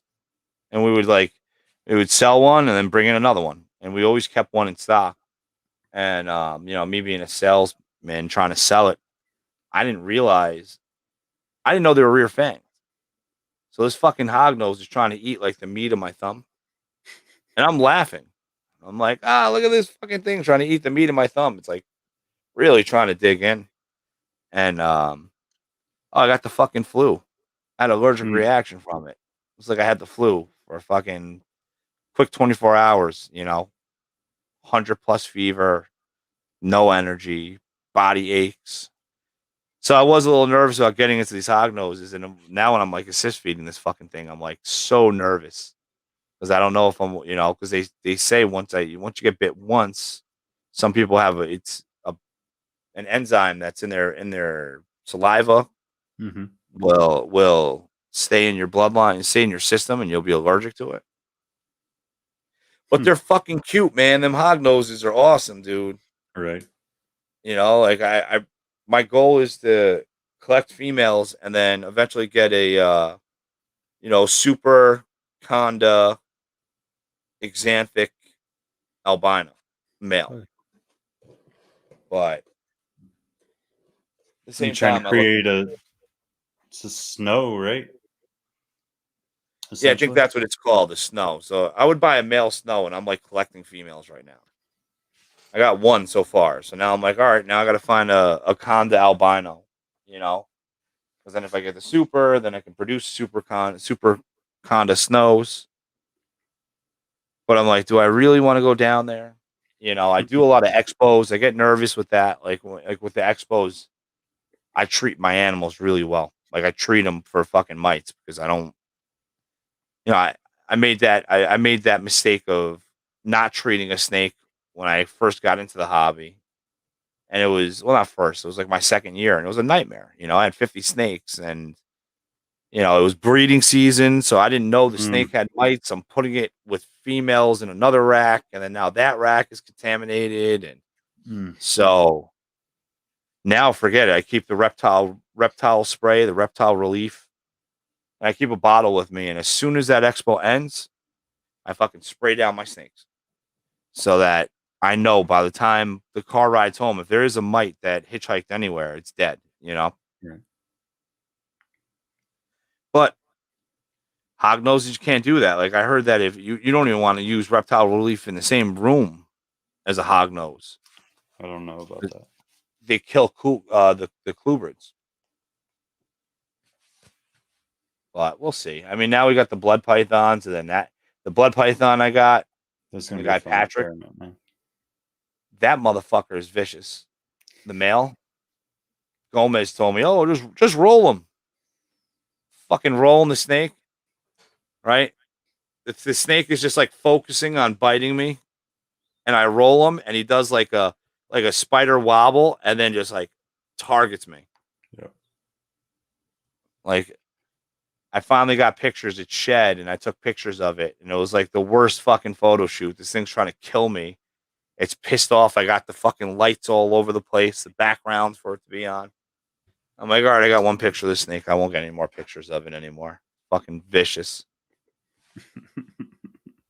Yeah, I mean, well, we'll see. I always wanted a T positive blood, the T positive albino, and it worked out. I ended up getting a female that was decent size and a male. Gomez is laughing at your ass for it still. Oh yeah, yeah. You know what? Gomez got some snakes that he didn't raise that he don't trust either. Yeah. I don't trust him. Her, I trust her, even though like I don't know, man. It's their strike is like so torquey. It's like so aggressive. Like I feel like bloods rip frozen thawed a lot. I feel like if you're feeding frozen thawed the bloods, you're getting a lot of fucking gushers. Because they just even when they constrict, it's like you hear it in the tub, boom, boom, boom, boom, boom. It's like a whole fucking aftermath of when they're striking the rats. But I don't know, man. I fucking love that snake. That's the colors of it, like just that red color. Like you're saying earlier, if someone can figure that out with ball pythons, fucking A, man, that'll be a. I mean, Ozzy's getting pretty goddamn close with all these fucking orange snakes that he's been posting this week. Fucking Brad Boa put out that new sunset, and that's on the verge, man. That's a gorgeous fucking set. Yeah, I sent that to Gomez actually because I was like, because me and Gomez have talked about the sunset. We always pick each other's brains about shit, and we're both kind of like, well, no one's really done anything crazy with sunset yet. Like it's so fresh, but nobody's like, there hasn't been a snake until that Brad's boa snake where the wow factor is there. Where you're like, whoa, look at this fucking animal. That was interesting because it almost looks like those leopard boas. That tone that it has, and then the busy pattern. I mean, he did a great job producing that thing. But I think the race to a purple snake will be before the race to purple will be before the red. Oh yeah, 100% agree. Yeah, I mean, a lot of people. One of my mentors, Doug Matusak of Bow Basement. Like he's been trying to make a purple snake for like 15 years. 15 years of breeding to make a purple snake. And he said he's close because he was able to, I think, what was it? Super cinnamon. He bred super cinnamon. I forgot what it was. I want to say it was like banana red stripe, super cinnamon, and he got a blackish purple animal because because his super cinnamons are black. Right. Like most people's super cinnamons are actually usually like that gray, they're gunmetal gray color. Mm-hmm. But that's his goal, and I know Barchek is going for it. So many people are fucking going for it. But those Aussie snakes, those super OD, what was it? Super OD, Enchi, Fire, I can't even Desert keep Ghost up with Pied. all of those now. Fuck, man. Yeah. But that goes to show you what 15, 20 fucking years in the industry does too, though. Because like, you can't just bring in a genetic. Like you have, I think you're gonna get the red not just from genetics but from line breeding. So once someone makes that purple, once someone makes that red, people are gonna try to recreate it. They're gonna be like, "Oh, I have the ingredients. Let me fucking do it." And it ain't going to come out the same because I think it's going to be more of a line bred trait, in all honesty. Oh, yeah. Like Yeah, when you're years and looking years of just experience. simple with like pastels and shit like that, right? Like the way a lemon or a gold blush or the Graziani line, the slight differences in each line does crazy things with the combos. So I really think it's going to come down to like how someone decided to line breed within their collection. Yeah. I mean, look at John Daig.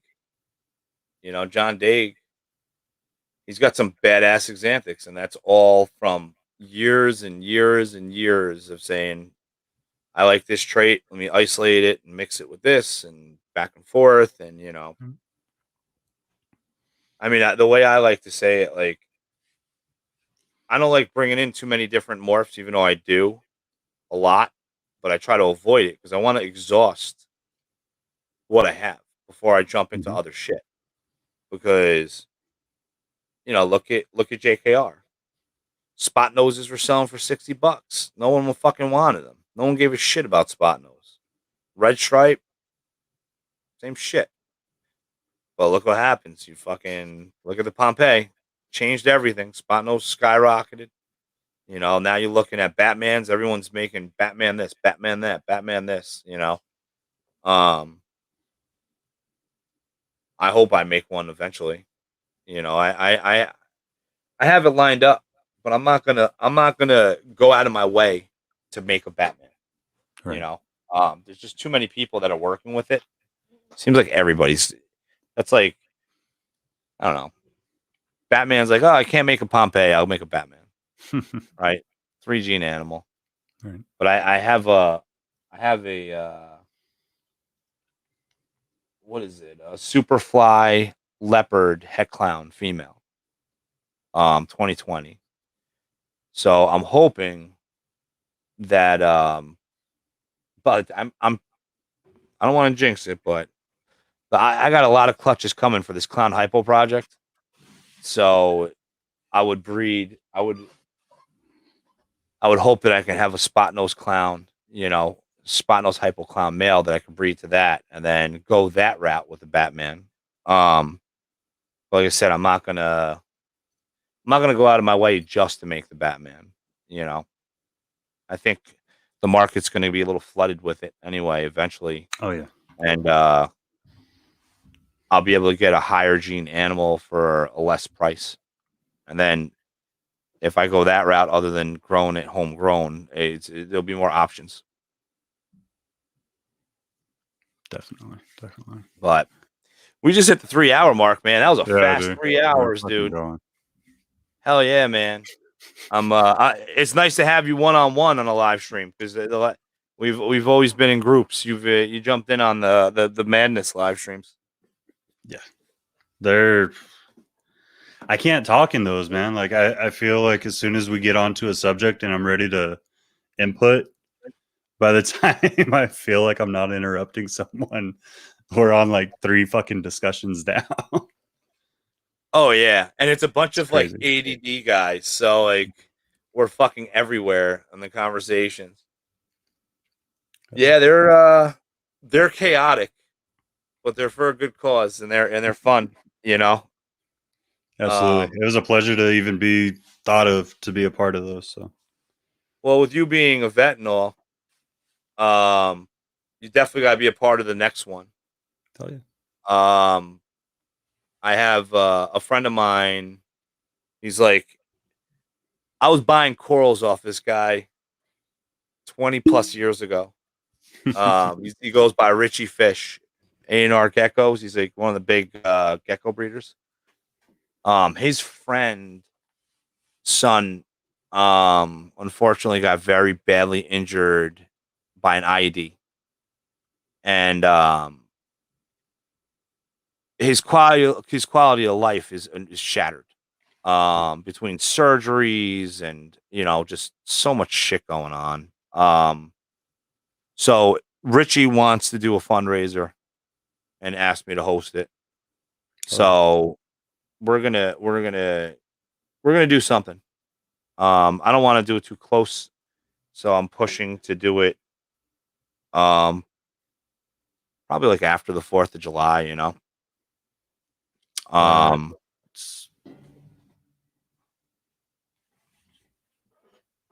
that would be good. That would be good. yeah, yeah, it'll be. I ran out of animals to donate. That's what I was just looking at. I was like, what am I gonna have by then? That's why I said that'll be good. Maybe I'll be able to contribute an animal by then. And this one I wanna. So I like the way the silent auction worked, but we found the flaws in the silent auction. because we ended up so I was beat, that was a long day, and prepping for that shit was a lot of work too. So I got up, I went to sleep at like 6 a.m. and I woke up at 8, and I was like, fuck, I'm up at 8. So now I'm beat from the week and just preparing for that shit. And I'm trying to stay awake for the auction to end, and I fucking passed out at 12 o'clock, missed the ending of the auction. Thank God Megan picked up, and Megan was commenting on the winners. But we were running into issues because people were bidding after. So now we're realizing that we got to kind of work as a team, and I'll get a bunch of people that want to be involved in the fundraiser, Right. and maybe have each person moderate 2 items on the silent auction, so that there's only going to be like 1 minute time for the winner to be addressed.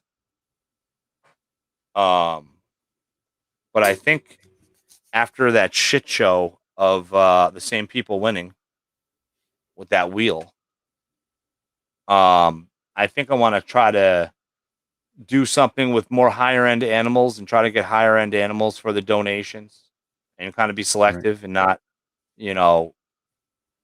random animals. Because I don't want it to be like that was like so many males, and I know that a lot of people didn't have males because everyone's like sold out of snakes right now. Everyone's waiting for their new offspring. But I think with the right organization, the silent auction will be great, and we can raise a lot of money for this guy. Um, because he's fucking he fought, and we all have our freedom, and unfortunately now he is living a nightmare, and it's fucking heartbreaking, just hearing about it. So I can't wait for it. I gotta figure it all out. But if anything, I may go like second to third week in July, because everyone, 4th of July, everyone spends money. Oh, yeah. You don't want to do it then. Everyone's still broke. Let everyone get a couple paychecks before, you know. But yeah, bro. Just let me know when you want to do it. I'd be happy to be a part of it. Yes, sir. Well, you want to do any shout outs before we cut this show short? Well, not really short. Shout outs. Shout outs for myself. Shout outs for people. But I got all your stuff. I got your YouTube and your Instagram in the description. Yeah. Okay. Yeah. Outside of social media, like I have Facebook, just look me up by my name. TikTok, I'm more of a consumer than posting now. You're a TikToker? Yeah. I was like one of the original fucking reptile people to jump on TikTok, and I got consumed by consuming it. So I was like, I gotta get away from it. I haven't It's done too it. simple, dude. It's a fucking, you do a minute long video. Like I'll sit there and it's a fucking hour and a half later. I'm like, fuck, I was supposed to do this. I've been staring at fucking TikTok for an hour and a half. I gotta get the fuck away from my phone. But yeah, I'm revamping the YouTube channel, trying to make it a little bit more professional, start bringing in better quality content. And then she's going to hate me for this. You had her on a couple of weeks ago, but I'm trying to peer pressure Corey Martin into starting YouTube again. When I interviewed her last year, she said she was going to do it when we were doing the snakes and the fat man 15 minutes of lame contest together. She's like, yeah, I'm thinking about restarting it. So I'm trying to peer pressure into doing it. So if anyone wants to help me along with that, she's going to hate me by the end of it, but it's totally going to be fucking worth it. So I love Corey. She's a sweetheart. And I'm so bummed out. I was sick as a dog interviewing her. Yeah. I was like, that interview could have been so much better without me coughing and yakking the whole fucking time.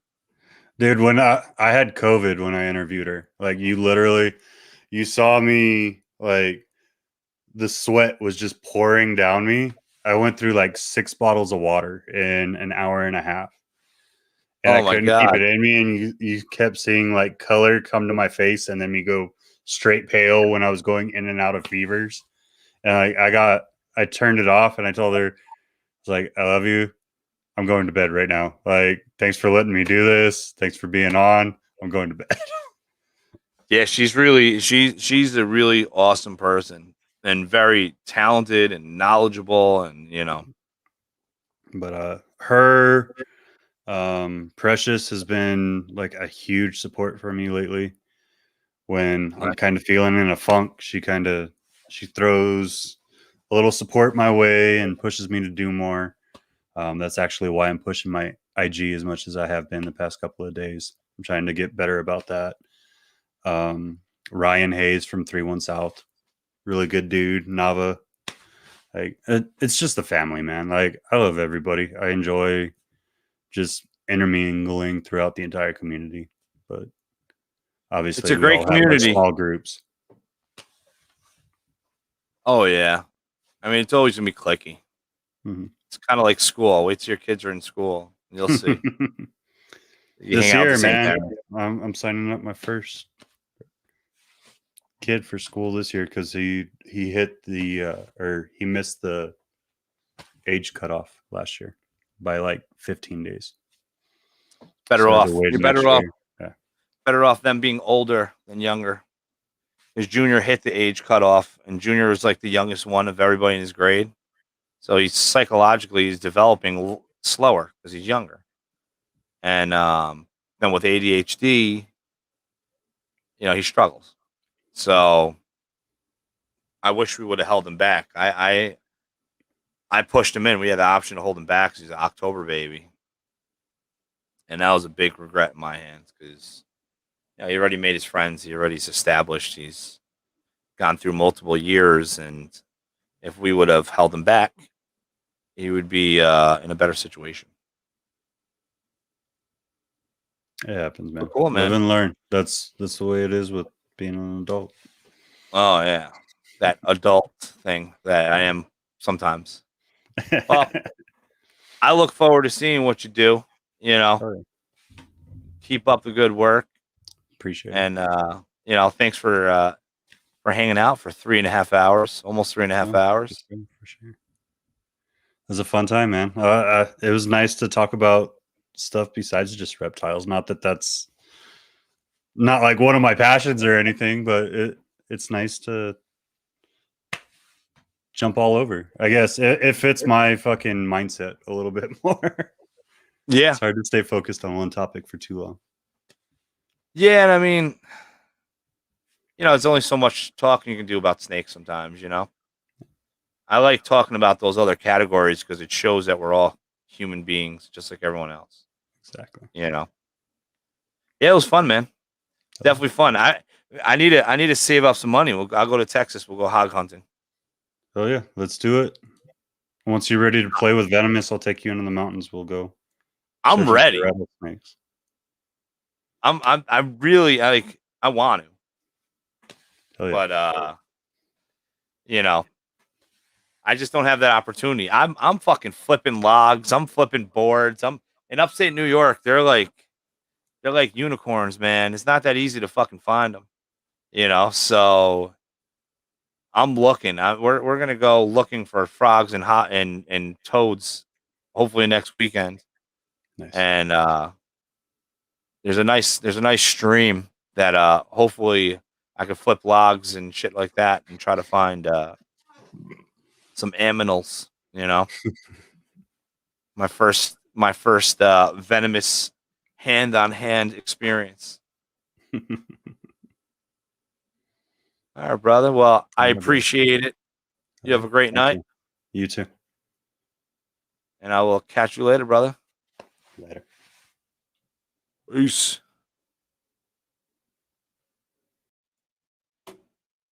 So that was Jon Fealy. Great dude. Like I was saying in the description, I really look forward to this. It's nice having a good conversation, and I knew it was going to happen. Um, and yeah, I hope you guys enjoyed it. Please hit the like, subscribe, Gomez. Better call my ass up after this show. And yeah. Thanks again, everybody. You all have a great night. And peace.